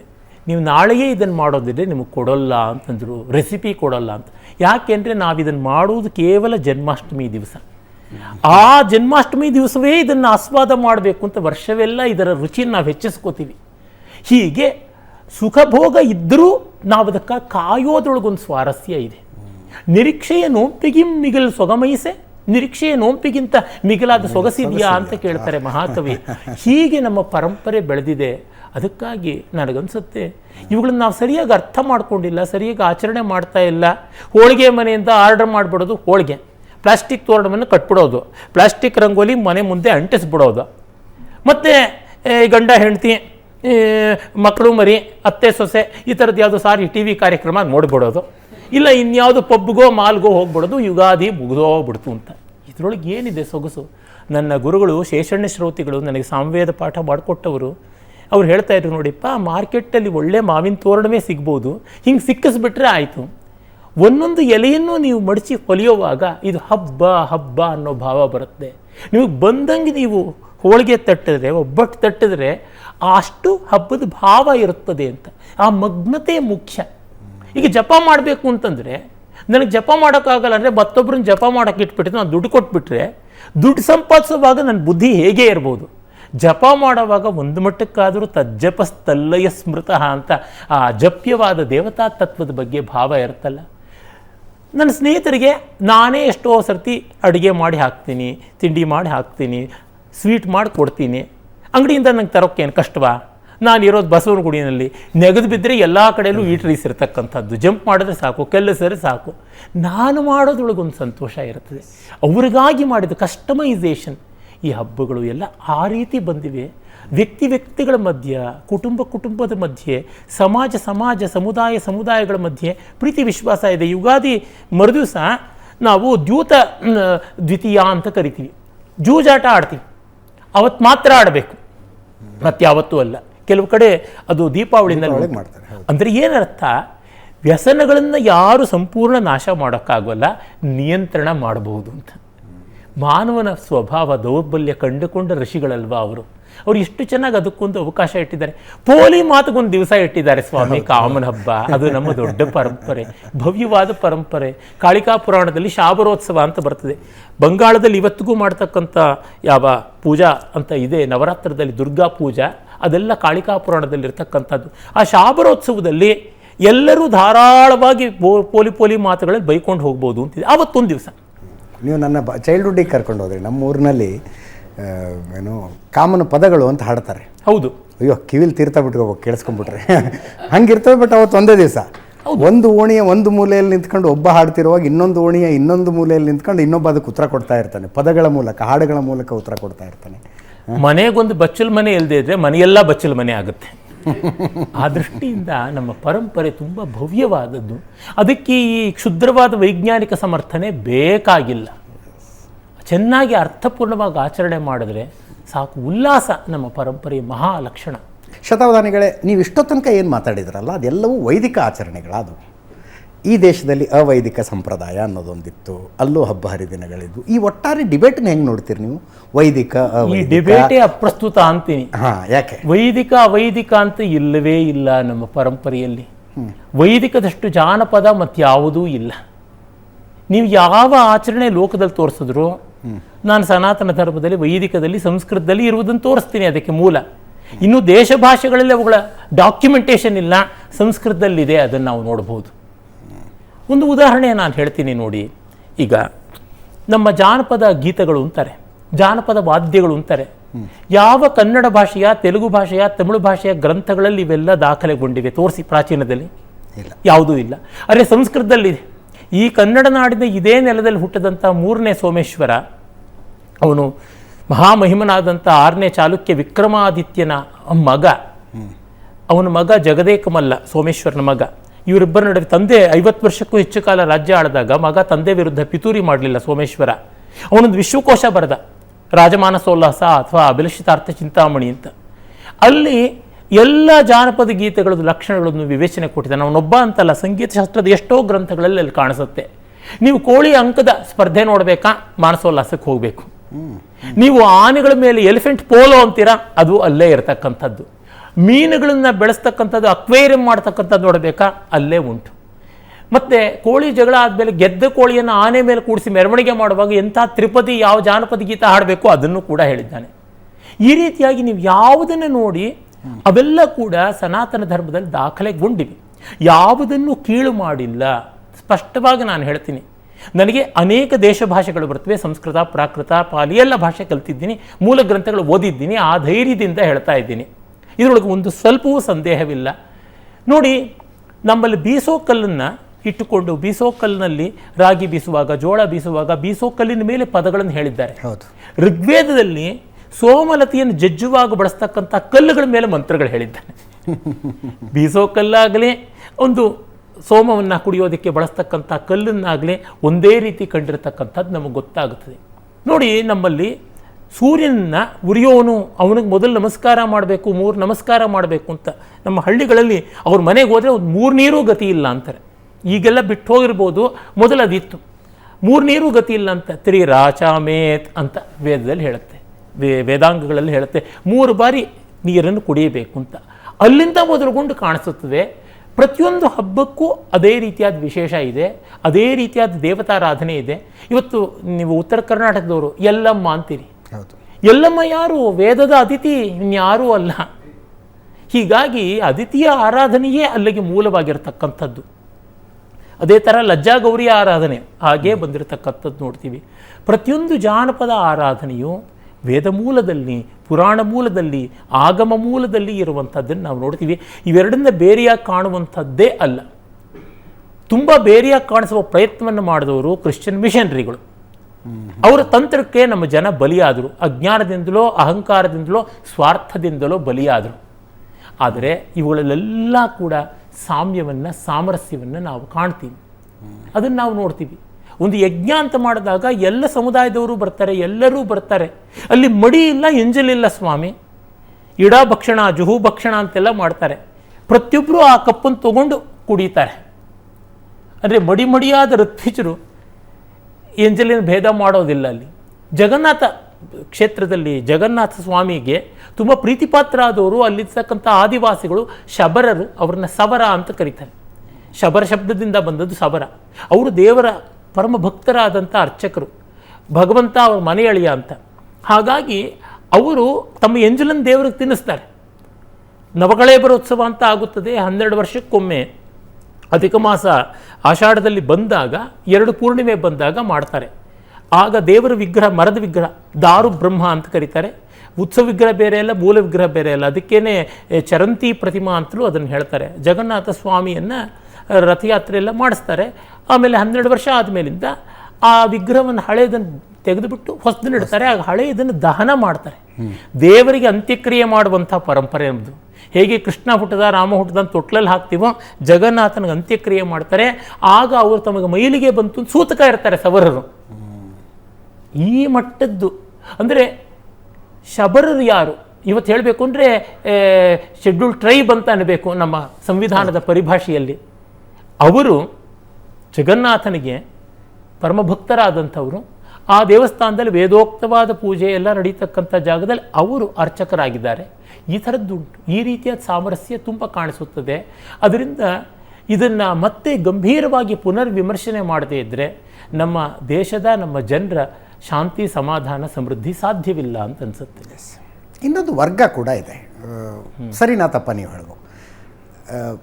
We are not religious, we are spiritual ಅಂತಾರೆ ಅವರು. ಬೂಟಾಟಿಕೆ. ಖಂಡಿತ. ನಾವು ಧಾರ್ಮಿಕರಲ್ಲ, ನಾವು ಆಚರಣೆ ಮಾಡೋದಿಲ್ಲ, ಪೂಜೆ ಪುನಸ್ಕಾರದಲ್ಲಿ ನಮಗೆ ನಂಬಿಕೆ ಇಲ್ಲ, ನಾವು ಧ್ಯಾನ ಮಾಡ್ತೀವಿ.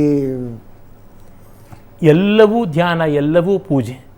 ಎಲ್ಲಿವರೆಗೂ ಅಂತಂದರೆ ನಮ್ಮಲ್ಲಿ ಇವರು ಇದನ್ನೇ ಮಾಡಬೇಕು, ಇವರು ಹೀಗೆ ಮಾಡಬೇಕು ಅಂತೆಲ್ಲ ಒಬ್ಬೊಬ್ಬರಿಗೆ ಒಂದೊಂದು ರೀತಿಯಾಗಿ ಹೇಳಿದ್ದಾರೆ. ಹಾಗಾಗಿ ಅವರವರ ಭಾವಕ್ಕೆ, ಅವರವರ ಭಕ್ತಿಗೆ ಅಂತ ಶೂನ್ಯದಲ್ಲಿ ಯಾವ ಅಧ್ಯಾತ್ಮವೂ ಬರುವುದಿಲ್ಲ. ಅದು ಎಷ್ಟು ಸೂಕ್ಷ್ಮದ್ದು. ಒಂದು ಗಾದೆ ಇದೆ, 8 ಎಮ್ಮೆ ತೊಳೆದೇನು ಅದರ ಒಂದು ಸಾಲಿಗ್ರಾಮ ತೊಳೆಯೋಕ್ಕಾಗೋಲ್ಲ ಅಂತ. ಎಮ್ಮೆ ತೊಳೆಯುವಾಗ ನಾನು ಸಿನಿಮಾ ಹಾಡು ಹಾಡಿಕೊಂಡು ಊರು ಕೇರಿ ಜನರನ್ನು ಬೈಕೊಂಡು ಗಾಸಿಪ್ ಮಾಡಿಕೊಂಡು ಎಮ್ಮೆ ತೊಳೆದ್ರು ಎಮ್ಮೆ ಮೈ ಚೊಕ್ಕಟ ಆಗುತ್ತೆ. ಅರೆ ಒಂದು ಶಾಲಗ್ರಾಮಕ್ಕೂ ಒಂದು ಶಿವಲಿಂಗಕ್ಕೂ ಅಭಿಷೇಕ ಮಾಡಬೇಕಾದ್ರೆ ಮನಸ್ಸು ನಿರ್ಮಲವಾಗದೇ ಇದ್ದರೆ ಏನು ತೊಳ್ಕೊಳಕ್ಕಾಗುತ್ತೆ. ಹೀಗಾಗಿ ಅಧ್ಯಾತ್ಮದ ಎತ್ತರ ಮುಟ್ಟಬೇಕು ಅಂತಂದರೆ ಒಂದಷ್ಟು ಕರ್ಮ, ಒಂದಷ್ಟು ಆಚರಣೆ ಮಾಡಿರಬೇಕು. ಮತ್ತು ನಿಜವಾದ ಜ್ಞಾನಿ ಯಾವತ್ತೂ ಇವುಗಳನ್ನು ಧಿಕ್ಕರಿಸೋದಿಲ್ಲ.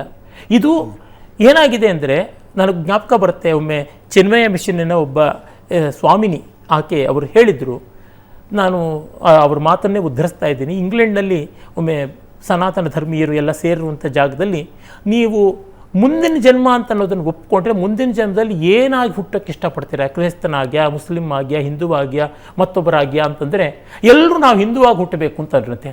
ಪರವಾಗಿಲ್ಲ, ಸನಾತನ ಧರ್ಮಕ್ಕೆ ಬಹಳ ದೊಡ್ಡ ಭಾಗ್ಯ ಇದೆಯಲ್ಲ ಅಂತ ಅಂದ್ಕೊಂಡು ಯಾಕೆ ಅಂತ ಕೇಳಿದ್ರೆ ಏನೂ ಮಾಡಬೇಕಾಗಿಲ್ಲ ಅದಕ್ಕೆ ಅಂತ. ಇವ್ರನ್ನ ಯಾವ ಚಪ್ಪಲಿಲಿ ಹೊಡಿಬೇಕು ಅಂತೀನಿ ನಾನು, ಸಾರಿ. ಯಾಕೆಂತಂದರೆ ಏನು ಮಾಡದೇ ಇರುವಂಥದ್ದಲ್ಲ. ನಕರ್ಮಣ ಮನಾರಂಭಾತ್ ನೈಷ್ಕರ್ಮ್ಯಂ ಪುರುಷೋಷ್ಣುತೆ ಸರ್ವಾರಂಭ ಹಿ ದೋಷೇಣ ಧೂಮೇನ ಅಗ್ನಿರ್ವಾವೃತ ಅಂತ ಕೃಷ್ಣ ಹೇಳ್ತಾನೆ. ಕರ್ಮ ಮಾಡದೇ ಇರುವುದರಿಂದಲೇ ಕರ್ಮಾತೀತನ ಆಗೋದಿಲ್ಲ. ಎಲ್ಲ ಕರ್ಮದಲ್ಲೂ ಒಂದಲ್ಲ ಒಂದು ದೋಷ, ಒಂದಲ್ಲ ಒಂದು ತಪ್ಪಿರುತ್ತೆ. ಆ ತಪ್ಪಿದೆ ಅಂತ ಬಿಟ್ಟರೆ ಹೊಗೆ ಬರುತ್ತೆ ಅಂತ ಒಲೆ ಒಸದೇ ಇರೋ ಥರ ಆಗುತ್ತೆ. ಅದು ಅವಿವೇಕ. ಕೊನೆಗೆ ಉಪವಾಸ ಬದುಕಬೇಕಾಗುತ್ತೆ ಅಷ್ಟೇ. ಈಗ ನಾವು ಕೋಟೋ ಶರ್ಟೋ ಕುರ್ತಾನೋ ಮಾಡ್ಕೊಳ್ಳೋವಾಗ ಬಟ್ಟೆನ ಕತ್ತರಿಸಿದ್ರೆ ಒಂದಷ್ಟು ಬಟ್ಟೆ ವೇಸ್ಟ್ ಆಗುತ್ತೆ. ಬಟ್ಟೆ ವೇಸ್ಟ್ ಮಾಡಬಾರ್ದು ಅಂದರೆ ಬೆತ್ತಲೆ ತಿರುಗಬೇಕು ಅಷ್ಟೇ, ಇನ್ನೇನೂ ಅಲ್ಲ.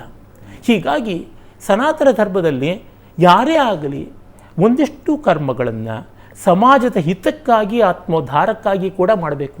ಕೃಷ್ಣನಿಗಿಂತ ಇವರು ದೊಡ್ಡವರಾಗ್ತಾರ? ನಮೇ ಪಾರ್ಥಾಸ್ತಿ ಕರ್ತವ್ಯಂ ತ್ರಿಷು ಲೋಕೇಶು ಕಿಂಚನ ನಾನವಾಪ್ತವ್ಯಂ ಆಪ್ತವ್ಯಂ ವರ್ತಯೇವಚ ಕರ್ಮಣಿ. ನಾನು ಪಡ್ಕೊಳ್ಬೇಕಾದ ಈ ಮೂರು ಲೋಕದಲ್ಲೂ ಏನೂ ಇಲ್ಲ, ಆದರೂ ನಾನು ಕರ್ಮಯೋಗದಲ್ಲಿ ತೊಡಗಿದ್ದೀನಿ ಅಂತ ಭಗವಂತ ಮಹಾದೇವ ಶಿವ ಏನು ಹೇಳ್ತಾನೆ. ಕಾಳಿದಾಸನ ಕುಮಾರ ಸಂಭವದಲ್ಲಿ ಬರ್ತದೆ, ಪಾರ್ವತಿ ಜೊತೆಗೆ ಮದುವೆ ಆದಮೇಲೆ ಆತ ಹನಿಮೂನ್ಗೆ ಹೊರಟಿದ್ದಾನೆ. ಆಗ ಒಂದು ಕ್ಷಣ ನೀನಿರು, ಸೂರ್ಯ ಅಸ್ತಮಿಸ್ತಾ ಇದ್ದಾನೆ, ಅರ್ಘ್ಯ ಕೊಟ್ಟು ಬರ್ತೀನಿ ಅಂತಂತಾನೆ. ಹನಿಮೂನ್ನಲ್ಲೂ ಸಂಧ್ಯಾವನ್ನೇ ಅರ್ಘ್ಯವನ್ನು ಮರೆಯಲಿಲ್ಲ. ಆ ಥರ ಒಂದು ಕಣ್ಣೇ ಸೂರ್ಯ, ಇನ್ನೊಂದು ಕಣ್ಣೇ ಚಂದ್ರ, ಮತ್ತೊಂದು ಕಣ್ಣೇ ಅಗ್ನಿ ಅಂತೀವಿ. ಆದರೂ ಲೋಕಕ್ಕಾಗ ಅದನ್ನು ಮಾಡಬೇಕು ಅಂತ. ಹಾಗಾಗಿ ಯದ್ಯದಾಚರತಿ ಶ್ರೇಷ್ಠ ತತ್ತದೇವ ಇತರೋ ಜನ ಸ ಯತ್ ಪ್ರಮಾಣಂ ಕುರುತೆ ಲೋಕಸ್ತದನು ವರ್ತತೆ. ಒಳ್ಳೆಯವರು ಮಾದರಿಯಾಗಿರ್ತಕ್ಕಂಥವ್ರು ಏನು ಮಾಡ್ತಾರೋ ಲೋಕ ಅದನ್ನು ಅನುಸರಿಸುತ್ತೆ ಅಂತ ಹೇಳ್ತಾರಲ್ಲ. Parents children won't listen to their parents but they follow their actions ಅಂತ. ಅವ್ರ ಮಾತನ್ನು ಅನುಸರಿಸೋಲ್ಲ, ಅವರ ಕೃತಿಯನ್ನು ಅನುಸರಿಸ್ತಾರೆ ಅಂತ. ಅದಕ್ಕಾಗಿಯೂ ಬೇಕಾಗುತ್ತದೆ. ಮತ್ತು ನಾನು ಹೇಳಿದ್ನಲ್ಲ, ಇವುಗಳಿಗೆ ಬೇಕಾದಷ್ಟು ಬೇರೆ ಬೇರೆ ರೀತಿಯಾದ ಪ್ರಯೋಜನಗಳಿವೆ. ಒಂದು ಋತುಚರ್ಯೆ, ಒಂದು ಸ್ವಸ್ಥಚರ್ಯೆ, ಇದನ್ನು ನೋಡಿದ್ರೆ ಗೊತ್ತಾಗುತ್ತದೆ. 10 ಜನ ಬಂದು ಸಂಗತೀಕರಣ ಮಾಡಿದಾಗ, ಇಂಟ್ರ್ಯಾಕ್ಟ್ ಮಾಡಿದಾಗ ಮನಸ್ಸಿಗೆ ಎಷ್ಟು ಪ್ರಫುಲ್ಲತೆ ಬರುತ್ತೆ. ನಾನು ಒಂಟಿಯಲ್ಲ, ನಾನು ಅನಾಥ ಅಲ್ಲ, ನಾನು ತಬ್ಬಲಿಯಲ್ಲ ಅಂತ ಆ ಭಾವ ಬರುತ್ತದೆ. ಇದು ಎಷ್ಟು ದೊಡ್ಡದಾದದ್ದು, ಇದು ಎಂಥ ಮೋಟಿವೇಶನ್ ಇರುವಂಥದ್ದು. ಆಮೇಲೆ ಇದರ ಕಲೆ ಎಷ್ಟು ಚೆನ್ನಾಗಿದೆ ನೋಡಿ. ಒಂದೊಂದು ಹಬ್ಬದಲ್ಲಿ ಎಷ್ಟು ಬಗೆಯ ಕಲೆಗಳನ್ನು ನಾವು ನೋಡ್ತೀವಿ. ಆಯುಧ ಪೂಜೆ ಅಂತೀರಾ, ಎಲ್ಲ ಮಾರ್ಷಲ್ ಆರ್ಟ್ಸು ಬಂದುಬಿಡ್ತು. ಸರಸ್ವತಿ ಪೂಜೆ ಅಂತೀರಾ, ಎಲ್ಲ ಫೈನ್ ಆರ್ಟ್ಸು ಬಂದುಬಿಡ್ತು. ಇಷ್ಟಕ್ಕೂ ಅವಕಾಶ ಇದೆ. ಮತ್ತು ಅಲ್ಲಿ ಒಂದು ರಂಗೋಲಿ ಹಾಕೋದಿರ್ಬೋದು, ದೇವರುಗಳಿಗೆ ಒಂದು ಅಲಂಕಾರ ಮಾಡುವಂಥದ್ದಿರ್ಬೋದು, ಅಲ್ಲಿ ಹಾಡು ಹಸೆ ಇರ್ಬೋದು, ಎಷ್ಟು ಉಂಟು. ಅದನ್ನು ನಮ್ಮ ಮದುವೆ ಇತ್ಯಾದಿಗಳಲ್ಲೂ ಕಾಣ್ತೀವಿ. ಈಗಲೂ ನಮ್ಮಲ್ಲಿ ಶೋಭನ ಗೀತೆಗಳು ಅಂತ ಹೇಳ್ತಾರೆ. ಶೋಭನ ಗೀತೆ ಅದು ಶೋಭಾನೆ ಅಂತಾಗಿದೆ. ನಮ್ಮ ಹಳ್ಳಿಗಾಡಿನ ಜನ ಉಳಿಸ್ಕೊಂಡಿದ್ದಾರೆ. ಅವರು ನಿಜವಾಗಿ ಸನಾತನ ಧರ್ಮದ ಮಾದರಿ. ನಗರದಲ್ಲಿ ಮದುವೆ ಅಂತಂದರೆ ಹೋಗ್ಬಿಟ್ಟಿದ್ರೂ ಇವರು ಯಾವುದೋ ಒಂದು ಮಲ್ಟಿಪ್ಲೆಕ್ಸಲ್ಲಿ ಸಿನಿಮಾ ನೋಡ್ದಂಗೆ ಬರ್ತಾರೆ. ಏನೂ ಇಲ್ಲ.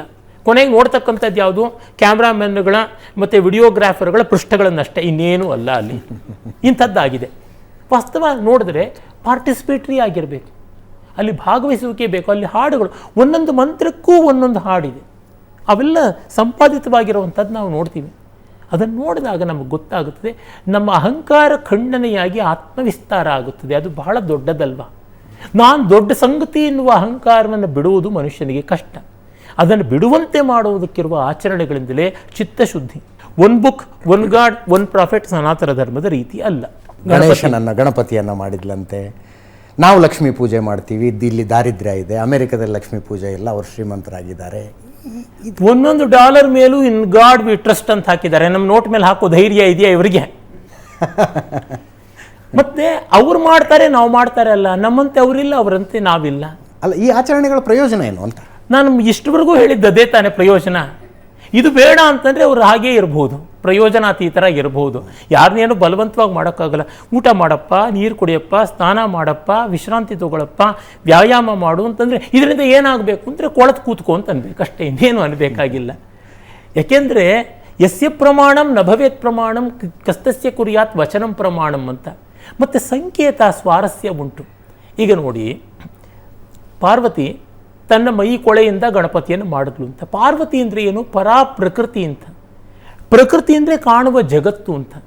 ಕಾಣುವ ಜಗತ್ತಿನಿಂದ ನಮ್ಮ ಆರಾಧ್ಯ ದೇವತೆಯ ಮೂರ್ತಿ ಆಗುವಂಥದ್ದು ಅಂತ. ಮತ್ತು ಗಣಪತಿ ಅದ್ಭುತವಾದ ಕೃಷಿ ದೇವತೆ ಅಂತ. ಅಲ್ಲಿ ಇಡೀ ಕಥೆ ಬರುತ್ತದೆ. ಪಾರ್ವತಿ ಸ್ನಾನಕ್ಕೆ ಹೋಗಿದ್ದಾಗ ಇದಾಗಿದ್ದು.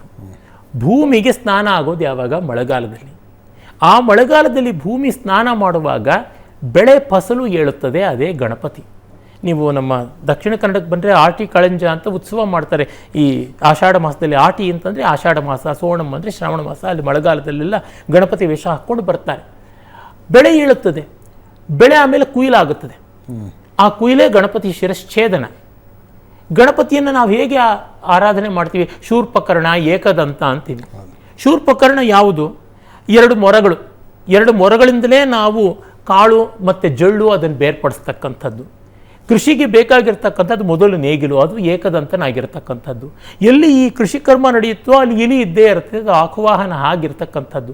ಕೃಷಿಯ ದೇವತೆ ಗಣಪತಿ ಅಂತ ನಮಗೆ ಗೊತ್ತಿದೆ. ಅದಕ್ಕೆ ಒಂದು ಸಗಣಿಯ ಮೇಲೆ ಒಂದು ಹುಲ್ಲಿನ ಗರಿ ಇಟ್ಟರೆ ಸಾಕು, ಪಿಳ್ಳಾರಿ ಅಂತ ಆಗುತ್ತದೆ. ನಮ್ಮ ಜಾನಪದವಾದ ಆರಾಧನೆಯನ್ನೇ ನಾವು ಕಾಣತಕ್ಕಂಥದ್ದು ಎಲ್ಲ ಕಡೆಯಲ್ಲೂ ನೋಡ್ತೀವಿ. ಹೀಗಿರುವಂಥದ್ದು ಗಣಪತಿಯ ಅನಾರ್ಯ, ಆರ್ಯ ಇವುಗಳಿಗೆಲ್ಲ ಅರ್ಥವೇ ಇಲ್ಲ. ಆರ್ಯರು ಯಾರು? ಸುವ್ಯವಸ್ಥಿತರಾದವರು ಆರ್ಯರು. ದ್ರಾವಿಡರು ಯಾರು? ದಕ್ಷಿಣ ಭಾರತದ ಮರಗಿಡಗಳು, ಬೆಟ್ಟ ಗುಡ್ಡಗಳು ಇರತಕ್ಕಂಥ ಜಾಗದಲ್ಲಿ ಇರತಕ್ಕಂಥವ್ರು ಅಷ್ಟೇ ದ್ರಾವಿಡ. ಸೇಡಿಯಾಪ್ ಕೃಷ್ಣ ಭಟ್ರು ಬಹಳ ಚೆನ್ನಾಗಿ ಬರೆದಿದ್ದಾರೆ. ಹಾಗಾಗಿ ಈ ಥರ ನೋಡಿದಾಗ ನಮಗೆ ಸ್ಪಷ್ಟವಾಗಿ ಗೊತ್ತಾಗುತ್ತದೆ, ಗಣಪತಿಯನ್ನು ನಾವು ಪಾರ್ವತಿ ಮೈಕೊಳೆ ಅಂತ ಎಂದೂ ಭಾವಿಸಿಕೊಳ್ಳುವಂಥದ್ದಲ್ಲ. ನಾವು ಭಾವಿಸಿಕೊಳ್ತಕ್ಕಂಥದ್ದು ಮೂಲಾಧಾರದ ಚೈತನ್ಯ ದೇವತೆ, ಪೃಥ್ವಿ ಸ್ಥಾನೀಯನಾದ ದೇವತೆ ಅಂತ. ಪಂಚಭೂತಗಳಲ್ಲಿ ಪೃಥ್ವಿ ಒಂದು, ಮೂಲಾಧಾರ ಪೃಥ್ವಿ ಸಂಕೇತ ಅಂತ. ಅಲ್ಲಿಂದ ಗಣಪತಿಯ ಜಾಗರಣ ಆಗುವಂಥದ್ದು ಅಂತ ನಮ್ಮೊಳಗೆ ನಾವು ಕಂಡುಕೋತೀವಿ. ನಮ್ಮಲ್ಲಿ ಹೇಳ್ತೀವಿ ನಾದೇವೋ ದೇವಮರ್ಚಯೇತಿ, ದೇವರಾಗದೇ ಇದ್ದವನು ದೇವರ ಪೂಜೆ ಮಾಡಬಾರ್ದು ಅಂತ. ಮಿಕ್ಕಿ ಯಾವ ಮತಗಳಲ್ಲಿ ಈ ದೊಡ್ಡತನ ಇದೆ? ಆ ಮೂರ್ತಿಯನ್ನು, ಗಣಪತಿಯನ್ನು, ವರಮಹಾಲಕ್ಷ್ಮಿಯಲ್ಲಿ ಆ ಕಲಶವನ್ನು ಅಥವಾ ಶಿವಲಿಂಗವನ್ನು ನಾವು ಅರ್ಚನೆ ಮಾಡುವಾಗ ಅಸ್ಮಿನ್ ಬಿಂಬೆ ಅಸ್ಯಾಂ ಪ್ರತಿಮಾಯಾಂ ಅಸ್ಮಿನ್ ಕಲಶೆ ಯಾವತ್ ಪೂಜಾವಸಾನಕಂ ಮಮ ಶ್ವಾಸರೂಪೇಣ ಬಹಿರಾಗತ್ಯ ಸುಖೇನ ಚಿರಂ ತಿಷ್ಠತು ಸ್ವಾಹ. ನನ್ನ ಒಳಗಿನ ಚೈತನ್ಯವೇ ಉಸಿರಿನ ರೂಪದಿಂದ ಹೊರಗೆ ಬಂದು ಆ ಬಿಂಬದಲ್ಲಿ, ಆ ಕಲಶದಲ್ಲಿ, ಆ ಮೂರ್ತಿಯಲ್ಲಿ ಇದ್ದು ನನ್ನ ಪೂಜೆ ತಗೊಳ್ಳಿ ಅಂತ ನನ್ನನ್ನೇ ನಾನು ಪೂಜೆ ಮಾಡ್ಕೊಳ್ತಾ ಇದ್ದೀನಿ. ಇದಕ್ಕಿಂತ ಸ್ವಾತಂತ್ರ್ಯ, ಇದಕ್ಕಿಂತ ದೊಡ್ಡತನ ಯಾವುದು ಬೇಕು? ನೀನು ಯಾರೋ ದೇವ್ರ ಗುಲಾಮ, ಅವ್ನು ನೋಡ್ತಾ ಇದ್ದಾನೆ, ಬೇರೆ ಎಲ್ಲಿಂದನೋ ವಾಚ್ ಮಾಡ್ತಾ ಇದ್ದಾನೆ. ನೀನು ಏನು ಮಾಡಿದ್ರು ನೀನು ರೌರವ್ ನರಕಕ್ಕೆ ಹಾಕ್ತಾನೆ. ನೀನು ಕನ್ವರ್ಟ್ ಮಾಡದೇ ಇದ್ದರೆ ನಿನ್ನ ಬದುಕು ಸಫಲ ಇಲ್ಲ. ನೀನು ಕನ್ವರ್ಟ್ ಮಾಡ್ಕೊಳ್ಳದೆ ಇದ್ದರೆ ನೀನು ಉಳಿಯೋಕ್ಕಾಗೋಲ್ಲ. ಬೇರೆಯವ್ರನ್ನ ಕನ್ವರ್ಟ್ ಮಾಡದೇ ಇದ್ದರೆ ನಿನಗೆ ಸ್ವರ್ಗದಲ್ಲಿ ಯಾರೋ ಸಿಗೋದಿಲ್ಲ ಅಂತ ಅನ್ನೋದಿಕ್ಕು. ಇಲ್ಲಿ ನಿನ್ನನ್ನು ನೀನು ಕಂಡುಕೊಳ್ಬೇಕಾದದ್ದು ಬಹಳ ಮುಖ್ಯ ಅನ್ನುವುದು ಅದು ಎಲ್ಲಿ? ಅಲ್ಲಿ ನೋಡಿದ್ರೆ ಗೊತ್ತಾಗುತ್ತೆ. ಶಿವ ಹೇಗೆ ಧ್ಯಾನ ಮಾಡ್ತಾ ಇದ್ದ ಅಂತ ಕಾಳಿದಾಸ ಹೇಳ್ತಾನೆ. ಮನೋನವದ್ವಾರ ನಿಷಿದ್ಧ ವೃತ್ತಿ ಹೃದಯ ವ್ಯವಸ್ಥಾಪ್ಯ ಸಮಾಧಿವಶ್ವಂ ಯಮಕ್ಷರಂ ಕ್ಷೇತ್ರವಿದೋ ವಿದುಸ್ತಂ ಆತ್ಮಾನಮಾತ್ಮನ್ಯವಲೋಕಯಂತಂ. ತನ್ನನ್ನು ತಾನು ನೋಡ್ಕೊಳ್ತಾ ಇದ್ದ ಅಂತ. ಇಲ್ಲೇ ಪಕ್ಕದಲ್ಲೇ ಲೇಪಾಕ್ಷಿ ಅಂತ ಇದೆ, ಕರ್ನಾಟಕ ಆಂಧ್ರ ಬಾರ್ಡರ್ನಲ್ಲಿ. ಅಲ್ಲಿ ಕಲ್ಯಾಣ ಮಂಟಪ ಅಂತ ಒಂದು ಅಪೂರ್ಣ ಮಂಟಪ ಇದೆ, ವಿರೂಪಣ್ಣ ಮಾಡಿರ್ತಕ್ಕಂಥದ್ದು ಮಂಟಪ. ಅಲ್ಲಿ ಪಾರ್ವತಿ ಮದುವೆಯಲ್ಲಿ ಗೌರಿ ಪೂಜೆ ಮಾಡ್ಕೊಳ್ಬೇಕಾದಾಗ ತನಗೆ ತಾನೇ ಪೂಜೆ ಮಾಡ್ಕೋತಾ ಇದ್ದಾಳೆ ಅಂತ ಒಂದು ವಿಗ್ರಹ ಇದೆ. ನೋಡಿದ್ರೆ ಗೊತ್ತಾಗುತ್ತದೆ. ಆತ್ಮಾತ್ಮಂ ಗಿರಿಜಾಮತಿ ಸಹಚರ ಪ್ರಾಣ ಶರೀರಂ ಗೃಹಂ ಪೂಜಾತೆ ವಿಷಯೋಪಭೋಗ ರಚನಾ ನಿದ್ರಾ ಸಮಾಧಿ ಸ್ಥಿತಿ ಸಂಚಾರ ಪದಯೋ ಪ್ರದಕ್ಷಿಣ ವಿಧಿ ಸ್ತೋತ್ರಾಣಿ ಸರ್ವಾಗಿರಹ ಯದ್ಯತ್ಕರ್ಮ ಕರೋಮಿ ತತ್ತದಖಿಲಂ ಶಂಭೋತವಾರಾಧನಂ. ಆತ್ಮವೇ ಪರಮಾತ್ಮ, ನನ್ನ ಮನಸ್ಸೇ ಪಾರ್ವತೀ ದೇವಿ, ಈ ದೇಹವೇ ದೇವಾಲಯ, ಮಾತುಗಳೇ ಮಂತ್ರ. ನಾನು ನನಗಾಗಿ ತಿಂತಕ್ಕಂಥ ಆಹಾರ, ನೈವೇದ್ಯ, ಮಾಡುವ ಸ್ನಾನ, ಅಭಿಷೇಕ, ನಾನು ಓಡಾಟವೇ ನಿನ್ನ ಪ್ರದಕ್ಷಿಣೆ. ಏನು ಮಾಡಿದ್ರೆ ಅದು ನಿನ್ನ ಪೂಜೆ. ಜಪೋ ಜಲ್ಪಶಿಲ್ಪಂ ಸಕಲಮೆಪ ಮುದ್ರಾ ವಿರಚನ ಗತಿಪ್ರಾದಕ್ಷಿಣ್ಯ ಕ್ರಮಣ ಮಶನಾದ್ಯಾಹುತಿ ವಿಧಿ ಪ್ರಣಾಮ ಸಂವೇಶ ಸುಖಮಖಿಲ ಆತ್ಮಾರ್ಪಣ ದಶ ಸಪರ್ಯಾ ಪರ್ಯಾಯಸ್ತವ ಭವತು ಎನ್ಮೇ ವಿಲಸಿತಂ ಅಂತ ಸೌಂದರ್ಯದಲ್ಲಿ ದೇವಿ ಬಗ್ಗೆಯೂ ಶಂಕರರು ಹೇಳಿದ್ದಾರೆ. ಅಂದರೆ ಭಗವಂತನ ಆರಾಧನೆ ಮಾಡೋದಂದರೆ ನನ್ನ ಆರಾಧನೆ ಅಂದರೆ ಇಡೀ ಜಗತ್ತನ್ನು ಆರಾಧಿಸೋದ್ರೊಳಗೆ ಇದೆ ಅಂತ. ವಿಶ್ವಾನುಭವವೇ ವಿಶ್ವಾತ್ಮಾನುಭವಕ್ಕೆ ಪಥ. ಈ ಬಗೆಯ ವ್ಯವಸ್ಥೆ ಇನ್ನೆಲ್ಲಿದೆ? ಇದನ್ನು ಬಿಡೋದು ಅಂತಲೇ ಸಿದ್ಧಮನ್ನಂ ಪರಿತ್ಯಜ್ಯ ಭಿಕ್ಷಾ ಮಾಡ್ತಿ ದುರ್ಮತಿ ಅಂತ ಎಲ್ಲವೂ ಬಡಿಸಿದ್ರೆ ಬೇಡ ಅಂತ ಬಿಸಾಡಿ ಭಿಕ್ಷೆ ಎತ್ತೋಕೆ ಹೋದಂತೆ ಯಾವನೊಬ್ಬ ಮಹಾಬುದ್ಧಿವಂತ ಅಂಥದ್ದಾಗಿದೆ ಅಷ್ಟೇ. ಇದೆಲ್ಲವನ್ನು ಧಿಕ್ಕರಿಸಿದವರೇ ಬುದ್ಧ ಮಹಾವೀರರು. ಅವರು ವೈದಿಕ ವಿರೋಧಿಗಳು. ಖಂಡಿತ ಇಲ್ಲ. ಭಗವಾನ್ ಬುದ್ಧನಿಗಿಂತ ದೊಡ್ಡ ವೇದಜ್ಞ ಯಾರು? ವೇದ ಸಾರವನ್ನೇ, ಉಪನಿಷತ್ ರೂಪವನ್ನೇ ಆತ ಹೇಳಿರ್ತಕ್ಕಂಥದ್ದು. ಧಮ್ಮಪದ ಒಂದನ್ನು ನೋಡಿದ್ರೆ ಸಾಕು ಗೊತ್ತಾಗುತ್ತೆ. ಅಲ್ಲಿ ಶ್ರವಣ ವರ್ಗ ಅಂತಲೂ ಇದೆ, ಬ್ರಹ್ಮಣ ವರ್ಗ ಅಂತಲೂ ಇದೆ. ಎರಡೂ ಒಂದೇ ಆಗಿರ್ತಕ್ಕಂಥದ್ದು ಗೊತ್ತಾಗುತ್ತದೆ.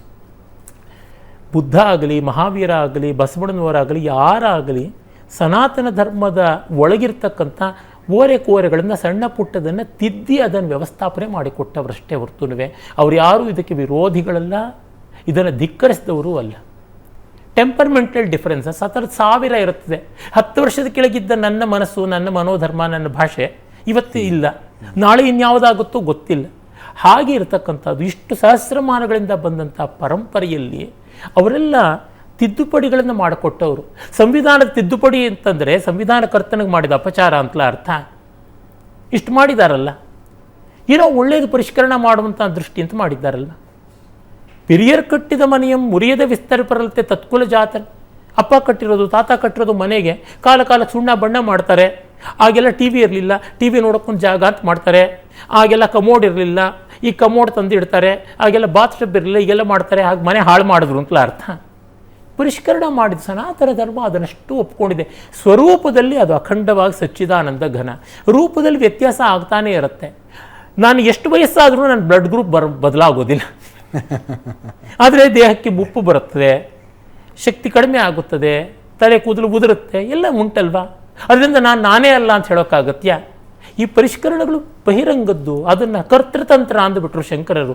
ವಸ್ತುತಂತ್ರ ಸಚ್ಚಿದಾನಂದ ಘನ ಅಂತ ಇದು ಗೊತ್ತಾಗುತ್ತದೆ. ಹೀಗಾಗಿ ಇವೆಷ್ಟು ನಮ್ಮ ಆಚರಣೆಗಳಲ್ಲಿವೆ, ಅದನ್ನು ಸರಿಯಾಗಿ ನಾವು ಮಾಡಬೇಕಷ್ಟೇ. ಅನೇಕರನ್ನು ಆಹ್ವಾನಿಸಿದ್ದೀವಿ ನಮ್ಮ ಸ್ಟುಡಿಯೋಗೆ. ಅವರಿಂದ ಪ್ರಶ್ನೆಗಳನ್ನು ತೆಗೆದುಕೊಳ್ಳೋ ಸಮಯ. ನಮಸ್ಕಾರ. ನಮಸ್ಕಾರ ತಾಯಿ. ನಾನು ದಿವ್ಯಾ ಹೆಗಡೆ ಕಬ್ಬಿನಗದ್ದೆ ಅಂತ. ಹೇಳಿಮ್ಮ. ಯುಗಾದಿ ಹಬ್ಬದ ಶುಭಾಶಯ. ಶುಭಾಶಯ ತಾಯಿ. ಇಷ್ಟು ಸುಂದರವಾದ ಸನಾತನ ಧರ್ಮದಲ್ಲಿ ಹುಟ್ಟಿದೀವಿ ಅಂತ ತುಂಬ ಹೆಮ್ಮೆ ಆಗುತ್ತೆ. ಆದರೆ ಇವತ್ತು ಜಗತ್ತಿನಲ್ಲಿ ಸನಾತನ ಧರ್ಮೀಯರ ಪರಿಸ್ಥಿತಿಯನ್ನು ನೋಡಿದಾಗ ತುಂಬ ಆತಂಕನೂ ಆಗುತ್ತೆ.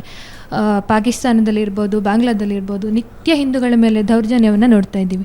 ನಮ್ಮದೇ ದೇಶದಲ್ಲಿ ನೆಮ್ಮದಿಯಾಗಿದ್ದೀವ ಅಂದರೆ ಅದು ಖಂಡಿತ ಇಲ್ಲ. ಇವತ್ತು ನಾನು ಸನಾತನ ಧರ್ಮೀಯಳು, ನಾನು ರಾಷ್ಟ್ರೀಯವಾದಿ, ನಾನು ಹಿಂದೂ ಅಂತ ಹೇಳಲಿಕ್ಕೆ ಭಯಪಡುವಂಥ, ಅಂದರೆ ಹೇಳಿದರೆ ಇವಳು RSS, ಇವಳು BJP ಅಂತ ಯಾವುದೋ ಸಂಘಟನೆಯದ್ದೋ ಯಾವುದೋ ಪಕ್ಷದ್ದೋ ಒಂದು ಹಣೆಪಟ್ಟಿ ಕಟ್ಟುವಂಥ ಪರಿಸ್ಥಿತಿ ಇವತ್ತು ಬಂದುಬಿಟ್ಟಿದೆ.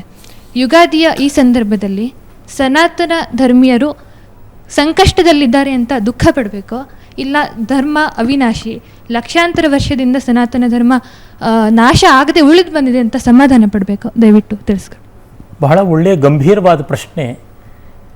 ಏನೆಂದರೆ ನಾವು ಕಾಳಜಿಗೊಳ್ಳಬೇಕು, ಆದರೆ ಕಂಗೆಡಬೇಕಿಲ್ಲ.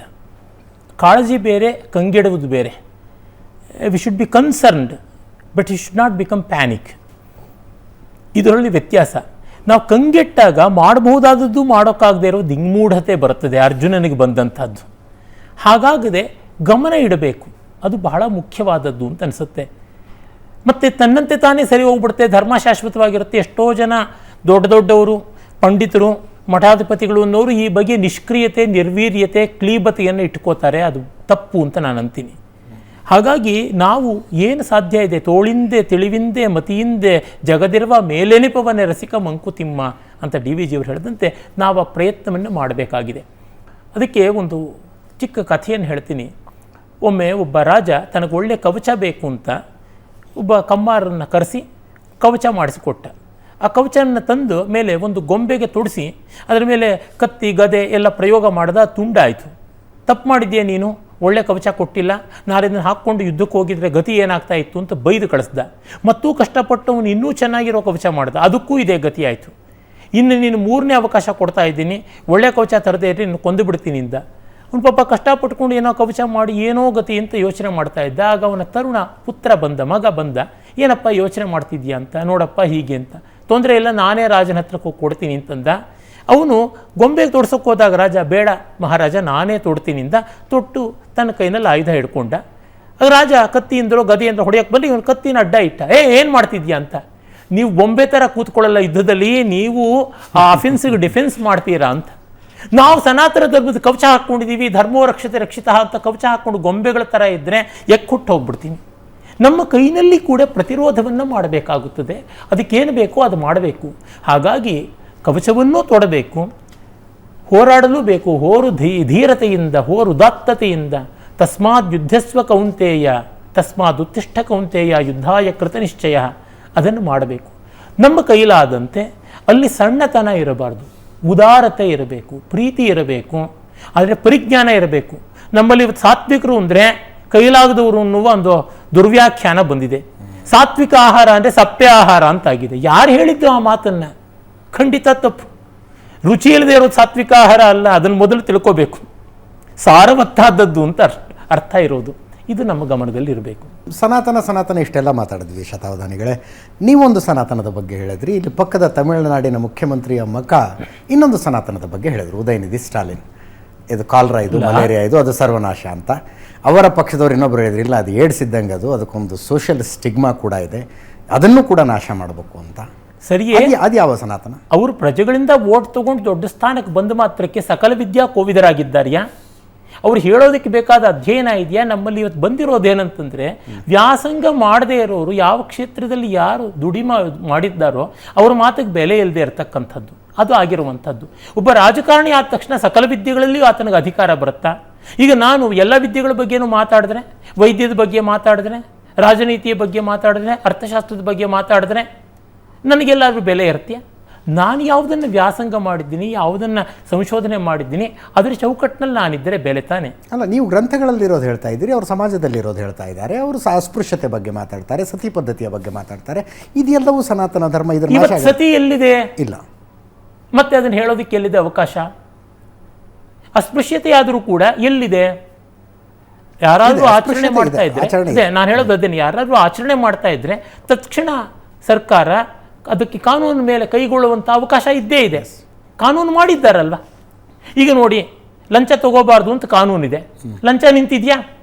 ಹಾಗಿದ್ರೆ ನಿಮ್ಮ ಡೆಮಾಕ್ರಸಿ ಅಷ್ಟು ವ್ಯರ್ಥವ? ಎಲೆಕ್ಷನ್ ಎಲ್ಲ ಪ್ರಾಮಾಣಿಕವಾಗಿ ನಡೀಬೇಕು ಅಂತಿದೆ. ರಿಗ್ಗಿಂಗ್ ಮಾಡಿದ್ರೆ ಏನರ್ಥ? ಈಗ ವೈದ್ಯಕೀಯದಲ್ಲಿ ಈಗ ಮಂತ್ರಿ ಮಹೋದಯರುಗಳೇ ಎಷ್ಟೋ ಜನ ಹಾಸ್ಪಿಟ್ಲ್ಗಳು ಮಾಡ್ಕೊಂಡಿದ್ದಾರೆ, ಎಷ್ಟೋ ಜನ ಎಜುಕೇಷನ್ ಇನ್ಸ್ಟಿಟ್ಯೂಷನ್ಸ್ ಮಾಡ್ಕೊಂಡಿದ್ದಾರೆ. ಅಲ್ಲಿರೋಷ್ಟು ಭ್ರಷ್ಟಾಚಾರ ಬೇರೆ ಎಲ್ಲೂ ಇಲ್ಲ ಅಂತಾರೆ. ಹಾಗಾಗಿ ಅವಳಿಗೆಲ್ಲ ಬಾಂಬ್ ಹಾಕ್ಬಿಡೋಣವಾ? ಅವುಗಳಿಂದ ಒಳ್ಳೆ ಸರ್ವಿಸ್ ಆಗ್ತಾನೇ ಇಲ್ವಾ? ಹೀಗಾಗಿ ಅವರು ಯಾವುದೋ ಒಂದು ಸಣ್ಣ ವಿಷಯವನ್ನು ತಗೊಂಡು ಅದಕ್ಕೆ ಕೊಡಬೇಕಾಗಿದ್ದಕ್ಕಿಂತ ಹೆಚ್ಚಿದು ಮಾಡ್ತಾ ಇದ್ದಾರೆ ಅಂತಂದರೆ ಅದು ಪ್ರಾಮಾಣಿಕವಾದ ಚರ್ಚೆ ಅಲ್ಲ. ಮಹಾಮಹೋಪಾಧ್ಯಾಯ ಭಾರತ ರತ್ನ ಪಾಂಡುರಂಗ ವಾಮನ ಕಾಣಿಯವರು 50 ವರ್ಷ ಸಂಶೋಧನೆ ಮಾಡಿ ಹಿಸ್ಟ್ರಿ ಆಫ್ ಧರ್ಮಶಾಸ್ತ್ರ ಅಂತ ಬರೆದರು. ಅಲ್ಲಿ ಅವರು ಹೇಳ್ತಾರೆ, ಒಂದು ಮತದ ಥಿಯರಿನ ಇನ್ನೊಂದು ಮತದ ಪ್ರಾಕ್ಟೀಸ್ ಜೊತೆ ಇಟ್ಕೊಂಡು ಹೋಲಿಸಬಾರದು, ಮಿಸ್ ಮ್ಯಾಚ್ ಅಂತಂದರು. ಬೌದ್ಧದ ಆಚರಣೆಯಲ್ಲಿ ಎಷ್ಟೋ ಹೆಚ್ಚು ಕಡಿಮೆ ಇರಬಹುದು, ಇಸ್ಲಾಮಿನ ತತ್ವ ಎಷ್ಟೋ ಚೆನ್ನಾಗಿದೆ ಅಂದರೂ ಆಚರಣೆಯಲ್ಲಿ ಎಷ್ಟೋ ತಪ್ಪುಗಳಿರಬಹುದು. ನೀವು ಆಚರಣೆಗೆ ಆಚರಣೆ, ತತ್ವಕ್ಕೆ ತತ್ವ ತೋರಿಸ್ಬೇಕೇ ಹೊರತು ರಾಂಗ್ ಕಂಪ್ಯಾರಿಸನ್ ಮಾಡಬಾರ್ದು. ಕಂಪೇರಿಂಗ್ ಆರೆಂಜಸ್ ವಿತ್ ಗ್ರೇಪ್ಸ್ ತಪ್ಪಾಗುತ್ತದಲ್ವಾ ಅಂತ. ಹೀಗಾಗಿ ಇವರು ಈ ತಪ್ಪುಗಳನ್ನು ಸನಾತನ ಧರ್ಮದಲ್ಲಿ ಕಾಣೋದು ಅಂತ ಅನ್ನೋದು ಆಚರಣೆಯಲ್ಲಿ. ಮಿಕ್ಕದರಲ್ಲೂ ಅದು ಹಾಗೆ ಇದೆಯಲ್ವಾ? ಬೇರೆ ಬೇರೆ ರೀತಿ ಅದೇ ಮ್ಯಾನಿಫೆಸ್ಟ್ ಆಗಿದೆಯಲ್ಲ. ಈ ರೋಗ ಬರದೇ ಇರ್ಬೋದು, ಬೇರೊಂದು ರೋಗ ಬಂದಿದೆಯಲ್ಲ. ಇಲ್ಲಿ ಕ್ಯಾನ್ಸರ್ ಬಂದಿರಬಹುದು, ಅಲ್ಲಿ ಏಡ್ಸ್ ಬಂದಿರಬಹುದು. ಅದಕ್ಕೇನಂತಾರೆ? ಹೀಗಾಗಿ ಅವರು ಆ ತಪ್ಪುಗಳನ್ನು ಮಾಡ್ತಾ ಇದ್ದಾರೆ. ಅದು ಸರಿಯಾದದ್ದಲ್ಲ ಅಂತ ನಂಗೆ ಅನಿಸುತ್ತೆ. ಮತ್ತದೇ ಅವರಿಗೆ ಪ್ರಾಮಾಣಿಕವಾದಂಥ ಅಧ್ಯಯನ ಇಲ್ಲ, ಜಿಜ್ಞಾಸೆ ಇಲ್ಲ. ಬೇಸಿಕ್ ಲಾಜಿಕಲ್ ಆರ್ಗ್ಯುಮೆಂಟ್ ಅನ್ನೋದು, ಲಾಜಿಕಲ್ ಡಿಬೇಟ್ ಅನ್ನೋದೇ ಗೊತ್ತಿಲ್ಲದಂತೆ ಆದರೆ ಎಲ್ಲಿಂದ ಆಗುತ್ತದೆ? ಸ್ಥಾನ ಇದೆ ಅಂತ ಮಾತಾಡ್ತಾರೆ, ಅದಕ್ಕೆ ಯಾವುದೇ ನೆಲೆ ಬೆಲೆಗಳಿಲ್ಲ ಅಂತ ನಂಗೆ ಅನಿಸುತ್ತೆ. ಕಾಸ್ಟಿಕ್ ಆಗಿ ಯಾರು ಮಾಡಿದ್ದಾರೆ ಟೀಕೆಗಳನ್ನ? ಹೀಗೆ ನಮ್ಮಲ್ಲಿ ಎಲ್ಲರೂ ಇಂಟರ್ನಲ್ ಕರೆಕ್ಷನ್ಸ್ ಮಾಡಿದ್ದಾರೆ. ಗಾಂಧಿ ಅಂತವರು ತಾನು ಕೊನೆಯವರೆಗೂ ಸನಾತನಿ ಅಂತಲೇ ಹೇಳಿದ್ರೆ ಹೊರತು ಬೇರೆ ಏನೂ ಹೇಳಲಿಲ್ಲ. ಅವರು ಪರಿಷ್ಕರಣೆ ಮಾಡಲಿಲ್ವಾ? ಈ ಥರ ತುಂಬ ಜನ ಮಾಡಿದ್ದಾರೆ. ಅದನ್ನು ನಾವು ಗಮನಿಸಬೇಕು. ಮತ್ತು ಸನಾತನ ಧರ್ಮದಲ್ಲಿ ಹಾಗೆ ಪರಿಷ್ಕರ್ತರು ಬಂದವರನ್ನು ಬೆಂಕಿಗೆ ಹಾಕೋದು, ಕತ್ತರಿಸ್ಬಿಡೋದು, ಅವರ ಹೆಣ್ಣು ಗಂಡು ಸಂತಾನ ಇಲ್ಲದಂತೆ ಮಾಡುವುದು, ಇಂಥದ್ದೇನೂ ಮಾಡಿಲ್ವಲ್ಲ. ಅವ್ರನ್ನ ಆರಾಧಿಸಿರ್ತಕ್ಕಂಥದ್ದನ್ನೇ ನಾವು ನೋಡಿದ್ದೀವಲ್ಲ. ಹಾಗಾಗಿ ಈ ಬಗೆಯ ಆಕ್ಷೇಪಗಳನ್ನು ನಾವು ಸತ್ಯ ಅಂತ ತಗೋಬೇಕಿಲ್ಲ. ಆದರೆ ಸಣ್ಣ ಹಾವನ್ನು ದೊಡ್ಡ ದೊಣ್ಣೆಯಿಂದ ಹೊಡಿಬೇಕು. ಈ ಹಿಂದೆ ಮಾತಾಡಿದ್ವಲ್ಲ, ನೀವು ಉತ್ತರ ಕೊಟ್ರಿ. ಅಂದರೆ ಸಮಾಜ ಹೇಗೆ ಹೇಗೆ ಆಗಿನಿಂದನೂ ಹರಿದು ಬಂದಿದೆ, ಆದರೆ ಕಾಲಕಾಲಕ್ಕೆ ಪರಿಷ್ಕಾರವಾಗಿ ಅದು ಬೆಳೀತಾ ಇದೆ. ಇದರ ಮಧ್ಯೆ ನಮಗೆ ಬಹಳ ಮುಖ್ಯವಾಗಿ ಸೂಕ್ಷ್ಮವಾಗಿ ಗಮನಿಸಿದಾಗ ಅನಿಸೋದು, ಇದರಲ್ಲಿ ಹೆಚ್ಚಿನ ಈ ಹಿಂದೂ ಅಥವಾ ನಮ್ಮ ಪರಂಪರೆ ಹಾಳಾಗಿರ್ತಂಥ ಕಾರಣ ಮನೆಯಿಂದ ಪ್ರಾರಂಭವಾಗಿ ಮನೆ, ಶಾಲೆ, ಈಗ ಬರ್ತಾಗಿರ್ತಕ್ಕಂಥ ಸೋಷಿಯಲ್ ಮೀಡಿಯಾ ಇವುಗಳಿಂದಾಗಿ, ಉದಾಹರಣೆಗೆ ಒಂದು ಸಣ್ಣ ಇದು ಅಂದರೆ, ನಮ್ಮ ಗೋಖಲೆ ಇನ್ಸ್ಟಿಟ್ಯೂಟಲ್ಲಿ ಆಗ್ತಕ್ಕಂಥ, ಅಲ್ಲಿ ಬೆಳಗ್ತಕ್ಕಂಥ ಯಾವುದೋ ಒಂದು ವಿಚಾರ ಅದೇ ಇನ್ನೊಂದು ಯೂಟ್ಯೂಬ್ ಚಾನಲ್ಲೋ ಮತ್ತೆನ್ನೆಲ್ಲೋ ಬೇರೆ ರೀತಿಯಲ್ಲಿ ಗೋಚರವಾಗ್ತಾ ಇದೆ. ಇವುಗಳು ಹೆಚ್ಚು ಪ್ರಸಾರವೂ ಇದೆ, ಇಲ್ಲಿ ದ್ವಂದ್ವವೂ ಇದೆ. ಅದು ಸರಿನಾ ಇದು ಸರಿನಾ ಅನ್ನುವಂಥ ಒಂದು ಅಳತೆಗೋಲು ಕೂಡ ಜನರಿಗೆ ಬರೋದು ಕಷ್ಟವಾಗಿದೆ. ಇಂತಹ ಸಂದರ್ಭದಲ್ಲಿ ಬಹುಶಃ ಹೆಚ್ಚು ಹಾದಿ ತಪ್ಪುವ ಸಾಧ್ಯತೆ ಇದೆ ನಿಜವಾದ ಸಂಸ್ಕೃತಿ ಆಚರಣೆಗಳು ತಲುಪೋದ್ರಲ್ಲಿ ಅಂತ ಅನಿಸುತ್ತೆ. ತಮ್ಮ ಅಭಿಪ್ರಾಯ? ಒಳ್ಳೆಯದು. ನಾವು ಯಾವುದಕ್ಕೂ ಒಂದಷ್ಟು ಸಮಯ ಕೊಡದೇ ಇದ್ದರೆ ಆಗೋಲ್ಲ. ನನಗೆ ತುಂಬ ಗೌರವನೀಯರಾದ ಗುರುರಾಜ್ ಕರ್ಜಿಗಿ ಅವರು ಒಂದು ಕಡೆ ಹೇಳ್ತಾರೆ, ನೀವು ಜಗತ್ತಿನ ಅತ್ಯುತ್ತಮವಾದ ಮ್ಯಾಗ್ನಿಫೈಯಿಂಗ್ ಗ್ಲಾಸ್ ಭೂತ ಕನ್ನಡಿಯನ್ನು ಹಿಡ್ಕೊಂಡು ಅತಿ ಹೆಚ್ಚು ಪ್ರಖರವಾಗಿ ಸೂರ್ಯ ಬೆಳಗತಕ್ಕಂಥ ಜಾಗದಲ್ಲಿ ನೀವು ಅದನ್ನು ಇಟ್ಟು ಒಂದು ಹತ್ತಿ ಮೇಲೆ ಕೇಂದ್ರೀಕರಿಸಿದ್ರು ಫೋಕಸ್ ಸರಿಯಾಗಿ ಮಾಡಿದೆ ಆ ಕೈಯನ್ನು ಅಲ್ಲಾಡಿಸ್ತಾ ಇದ್ದರೆ ಅದು ಸುಡೋದೇನೇ ಇಲ್ಲ ಅಂತ. ಒಂದು ಸ್ವಲ್ಪ ಕಾಲ ನಿಲ್ಲಬೇಕು. ಈ ಕೆಲವು ದೊಡ್ಡವರ ಮದುವೆಗಳಲ್ಲಿ 500-600 ಬಗೆಯ ತಿಂಡಿಗಳನ್ನು ಮಾಡ್ತಾರೆ. ನಾವು ಒಂದೊಂದು ಚಮಚದಷ್ಟು ಬಾಯಿಗೆ ಹಾಕ್ಕೊಳ್ಳೋಕ್ಕಾಗೋಲ್ಲ. ರುಚಿ ಹೇಗೆ ಗೊತ್ತಾಗುತ್ತದೆ? ಒಂದಷ್ಟು ಹೊತ್ತು ನಿಲುಗಡೆ ಬೇಕಲ್ವಾ, ನೋಡಬೇಕಲ್ವ. ಒಂದು ಸಂಗೀತ ಹಾಡುವಾಗ ಒಂದೇ ಸಂಗತಿಯನ್ನು 2 ಬಾರಿ ಹಾಡ್ತಾರೆ, ಯಾಕೆಂದರೆ ರಿಜಿಸ್ಟರ್ ಆಗಲಿ ಅಂತ ಹೇಳ್ಬಿಟ್ಟಿದ್ದನುವೆ. ಸಾಮಜವರ ಗಮನ 2 ಸರ್ತಿ ಹಾಡ್ತೀವಿ, ಸಾಮಜವರ ಗಮನ, ಆ ಸಂಗತಿನ ಮತ್ತೆ 2 ಸರ್ತಿ ಹಾಡ್ತೀವಿ. ಕಾರಣ ಏನು? ಅದು ನಿಶ್ಚಿತವಾಗಿ ಮನಸ್ಸಿನಲ್ಲಿ ನಿಲ್ಲಲಿ ಅಂತ. ಹಾಗೆ ಮಾಡದೇ ಇದ್ದರೆ, ನನಗೆ ಯಾವುದಕ್ಕೂ ಸಮಯ ಇಲ್ಲ ಅಂತಂದರೆ ಅವನಿಗೆ ಜಗತ್ತು ಸಮಯ ಕೊಡೋದಿಲ್ಲ. ನಾವು ಯಾವುದಕ್ಕೆ ತೆತ್ತುಕೊಳ್ಳೋದಿಲ್ವೋ ಅದು ನಮಗೆ ಬರೋದಿಲ್ಲ. ಒಂದು ಮಗುವನ್ನು, ಒಂದು ನಾಯಿಯನ್ನು, ಒಂದು ಬೆಕ್ಕನ್ನು ನಮ್ಮ ಕಡೆ ಒಲಿಸ್ಕೊಳ್ಬೇಕು ಅಂದರೆ ಅದಕ್ಕೊಂದು ಸಮಯ ಕೊಡಬೇಕು ಅಂತಂದರೆ ಇಷ್ಟು ದೊಡ್ಡ ಸಂಸ್ಕೃತಿಯನ್ನು ನಮ್ಮದಾಗಿ ಮಾಡ್ಕೊಳ್ಳೋಕ್ಕೆ ಸಮಯ ಕೊಡಬೇಕಲ್ವ. ಅದಕ್ಕೆ ಯಾರು ಏನೇ ವಿಧವಾದಂಥ ಎಕ್ಸ್ಕ್ಯೂಸಸ್ಸು ಕೊಟ್ಟರೂ ಅದು ಏನು ಪ್ರಯೋಜನವಿಲ್ಲ. ಗಾಣಿಗಿತ್ತಿ ಅಯ್ಯೋ ಅಂದರೆ ಮಗು ತಲೆ ತಣ್ಣಗಾಯ್ತಾ ಅಂತ ಒಂದು ಗಾದೆ ಇದೆ ಕನ್ನಡದಲ್ಲಿ, ಆ ತರಹ ಆಗುತ್ತದೆ. ನಮಸ್ತೆ. ನಮಸ್ಕಾರ. ನಾನು ನಾಗಾರ್ಜುನ ದೀಕ್ಷಿತ್ ಅಂತ. ಸರ್, ಸಾಮಾನ್ಯವಾಗಿ ಲೌಕಿಕ ಮತ್ತು ಆಧ್ಯಾತ್ಮ ಎರಡೂ ಒಂದಕ್ಕೊಂದು ವಿರುದ್ಧ ಅನ್ನೋ ಥರ ವಾತಾವರಣ ಇದೆ. ಆದರೆ ಆಧ್ಯಾತ್ಮ ಮತ್ತು ಈ ಲೌಕಿಕ ಅನ್ನೋದು ಒಂದಕ್ಕೊಂದು ಪೂರಕವೇ ಅಥವಾ ವಿರೋಧವೇ? ಪೂರಕ ಅನ್ನೋದಾದರೆ ನಮ್ಮಂಥವರ ಜೀವನದಲ್ಲಿ ಆಧ್ಯಾತ್ಮದ ಅನುಷ್ಠಾನ ಹೇಗೆ? ಆಧ್ಯಾತ್ಮಿಕನಾದಂಥ ಒಂದು ಸಪ್ಪೆ ಬದುಕ್ತಾನೆ, ಆಚೆ ಎಲ್ಲೂ ಹೋಗಂಗಿಲ್ಲ, ಫ್ರೆಂಡ್ಸ್ ಜೊತೆ ತಿರುಗಾಡಂಗಿಲ್ಲ, ಸಿನಿಮಾ ನೋಡಂಗಿಲ್ಲ, ಇದು ಆಧ್ಯಾತ್ಮದ ವ್ಯಕ್ತಿಯ ಲಕ್ಷಣ. ತುಂಬ ಒಳ್ಳೆಯ ಪ್ರಾಮಾಣಿಕವಾದ ಪ್ರಶ್ನೆ. ಒಂದು ಸಣ್ಣ ತಿದ್ದುಪಡಿ. ಆಧ್ಯಾತ್ಮ ಅಂತ ತುಂಬ ಜನ ಬಳಸ್ತಾರೆ. ಆ ಶಬ್ದ ಶುದ್ಧವಲ್ಲ, ಅಧ್ಯಾತ್ಮ. ಆಧ್ಯಾತ್ಮಿಕ ಅಥವಾ ಅಧ್ಯಾತ್ಮ ದೊಡ್ಡ ವಿಷಯ ಅಲ್ಲ, ಸರಿಯಾಗಿರೋ ಪದಗಳನ್ನು ನಾವು ಬಳಸೋಣ ಅಂತ. ಈಗ ಸೈನ್ಸಲ್ಲಿ, ಮ್ಯಾಥಮೆಟಿಕ್ಸಲ್ಲಿ ಆ ಸಿಂಬಲ್ಸನ್ನು ಹಾಕೋದು, ಪ್ಲಸ್ ಹಾಕೋದು, ಮೈನಸ್ ಹಾಕಿದ್ರೆ, ಎಕ್ಸ್ ಇರೋದು ವೈ ಆದರೆ, ವ್ಯತ್ಯಾಸ ಆದರೆ ಹೇಗೆ ಅನರ್ಥವಾಗುತ್ತೋ ಭಾಷೆಯಲ್ಲಿ ಒಂದು ಮಟ್ಟಕ್ಕೆ ಆಗುತ್ತದೆ.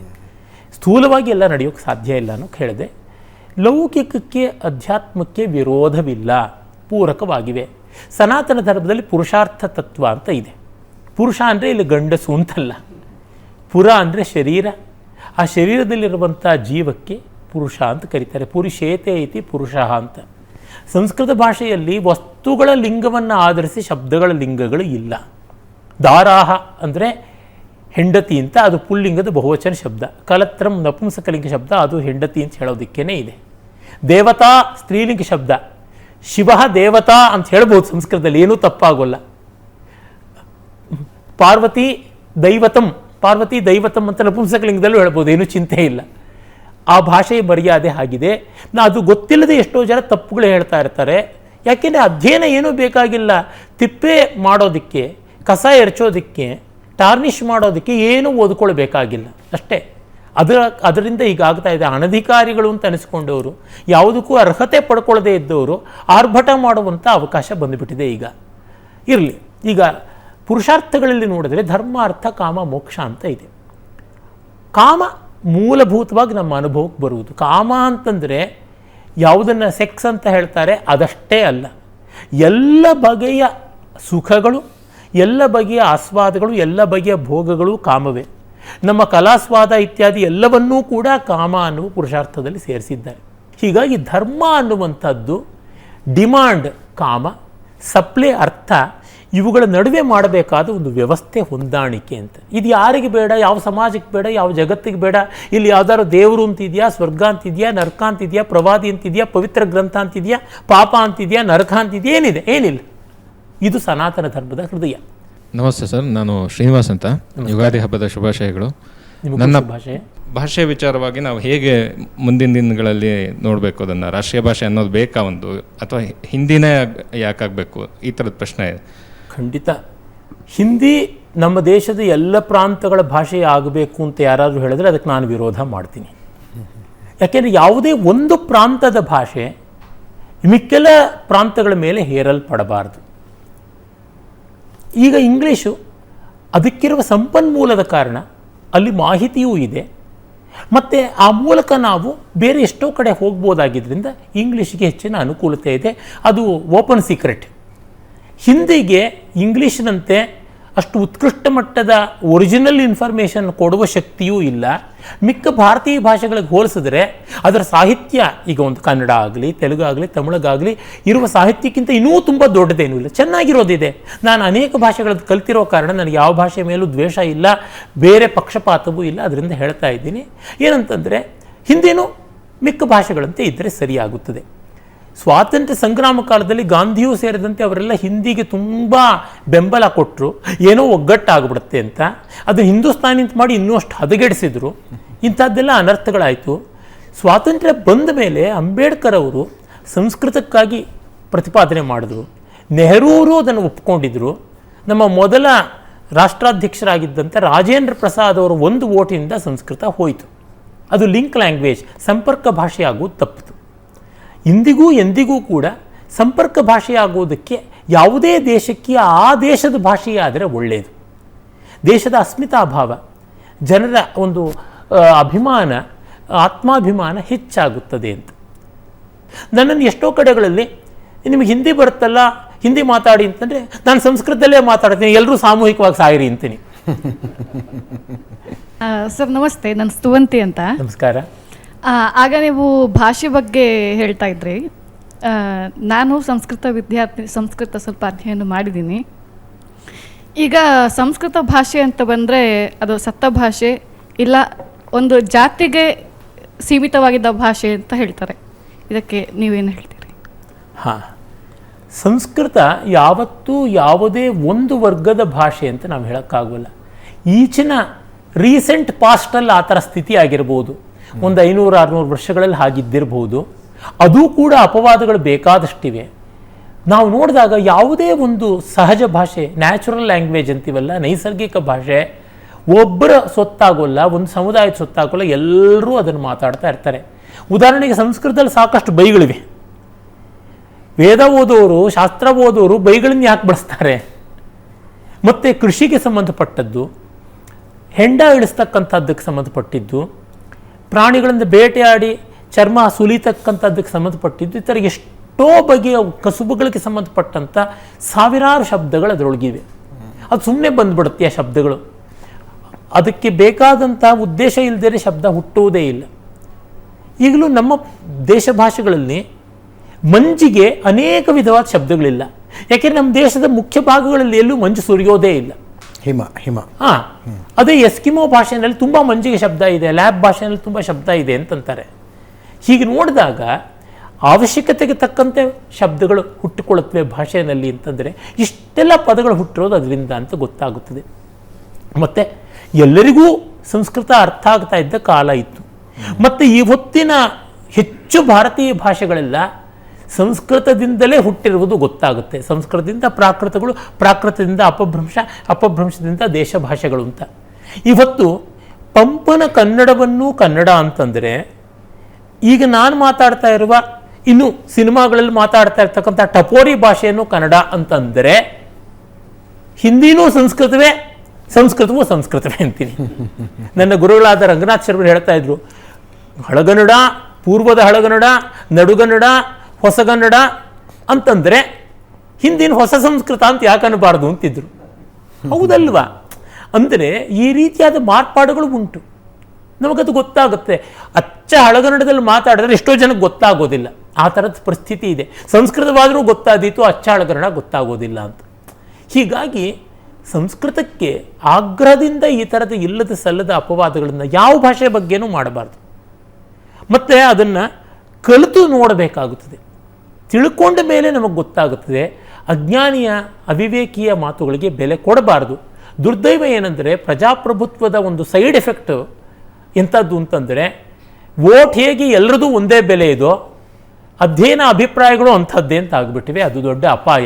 ಎಲ್ಲಿ ಯಾವುದನ್ನು ಹೇಗೆ ವಿಭಾಗ ಮಾಡಬೇಕು ಮಾಡ್ತಾ ಇಲ್ಲ. ಇದು ದೊಡ್ಡ ದುರಂತ. ಮನುಷ್ಯನ ಗುರಿ ಏನು ಅಂದರೆ ಆನಂದೋ ಬ್ರಹ್ಮೇ ದಿವ್ಯ ಜಾನಾತ್ ಅಂತ ಹೇಳುತ್ತಲ್ವ. ಆನಂದ ನಮ್ಮ ಗುರಿ ಅಂತ. ಅಂದರೆ ಆನಂದವಾಗಿರಲಿಕ್ಕೆ ಮನುಷ್ಯ, ಯಾಕಂದರೆ ಹಬ್ಬದ ದಿವಸ ಆನಂದ ಬೇಕು ಅಂತ. ಇದಕ್ಕೆ ಯಾವುದಾದ್ರು ಮಾರ್ಗ ಇದ್ದರೆ ದಯವಿಟ್ಟು ತಿಳಿಸ್ಕೊಡ್ಬೇಕು ಅಂತ. ಆನಂದದ ಲಕ್ಷಣವೇ ಮತ್ತೊಂದರ ಕಲ್ಪನೆಯೂ ಮತ್ತೊಂದರ ಅಸ್ತಿತ್ವದ ಊಹೆಯೂ ಇಲ್ಲದಂಥ ರೀತಿ.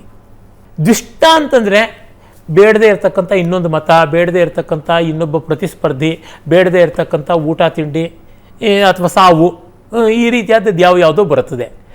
ಆದರೆ ಇಷ್ಟದ್ದನ್ನು ಜ್ಞಾಪಿಸ್ಕೋಬೋದಲ್ಲವ ಅಂದರೆ ಇಷ್ಟದ್ದು ಎಲ್ಲಿ ನಷ್ಟವಾಗ್ಬಿಡುತ್ತೋ ಅಂತ ಭಯ ಇದೆ. ಇಷ್ಟವಿಲ್ಲದ್ದು ದುಷ್ಟ ಅಥವಾ ಅನಿಷ್ಟ ಎಲ್ಲಿ ನಮ್ಮ ಮೈ ಮೇಲೆ ಬಂದು ಬೀಳುತ್ತೋ ಅಂತ ಭಯ ಇದೆ.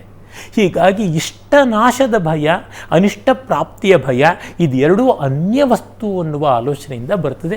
ಅದನ್ನೊಂದು ಕ್ಷಣಕಾಲವಾದರೂ ಬಿಟ್ಟಿರುವುದು ಆನಂದ. ನಿಜವಾದ ಧ್ಯಾನದ ಉದ್ದೇಶವೂ ಇದೆ. ತಾವು ಮೊದಲೇ ಹೇಳಿದ್ರಲ್ಲ, ಐ ಆಮ್ ಸ್ಪಿರಿಚುವಲ್ ಅನ್ನೋರು ಈ ಸ್ಥಿತಿಯಲ್ಲಿ ಇದ್ದರೆ ಅವ್ರು ಸ್ಪಿರಿಚುವಲ್, ಇಲ್ಲದೇ ಇದ್ದರೆ ಇಲ್ಲ. ತುಂಬ ಜನ 99.999 ಇಲ್ಲ. ಬೂಟಾಟಿಕೆಗೆ ಅದನ್ನು ಹೇಳ್ತಾರೆ. ಹಾಗಾಗಿದೆ. ತುಂಬ ಧನ್ಯವಾದ ಶತಾವಧಾನಿಗಳೇ. ಇಷ್ಟೊತ್ತು ನನ್ನ ಪ್ರಶ್ನೆಗಳಿಗೆ ಮತ್ತು ಆಹ್ವಾನಿತರೆಲ್ಲರ ಪ್ರಶ್ನೆಗಳಿಗೆ ಉತ್ತರ ಕೊಟ್ಟಿದ್ದಕ್ಕೆ. ಒಂದು ವಿಶೇಷದಲ್ಲೇ ವಿಶೇಷವಾದ ನ್ಯೂಸ್ ಅವರ್ ಸ್ಪೆಷಲ್ ಇದು. ತುಂಬ ತುಂಬ ಸಂತೃಪ್ತಿಯ ಭಾವ ಇದೆ. ಇದರೊಂದಿಗೆ ಇವತ್ತಿನ ನ್ಯೂಸ್ ಅವರ್ ಸ್ಪೆಷಲ್ನ ಮುಗಿಸ್ತಾ ಇದ್ದೀನಿ. ಮುಂದಿನ ವಾರ ಮತ್ತೊಬ್ಬ ಅತಿಥಿಯೊಂದಿಗೆ ಮತ್ತೆ ಬರ್ತೀನಿ. ನೇರ, ದಿಟ್ಟ, ನಿರಂತರ ಸುದ್ದಿಗಾಗಿ ನೋಡ್ತಾ ಇರಿ ಏಷ್ಯಾನೆಟ್ ಸುವರ್ಣ ನ್ಯೂಸ್.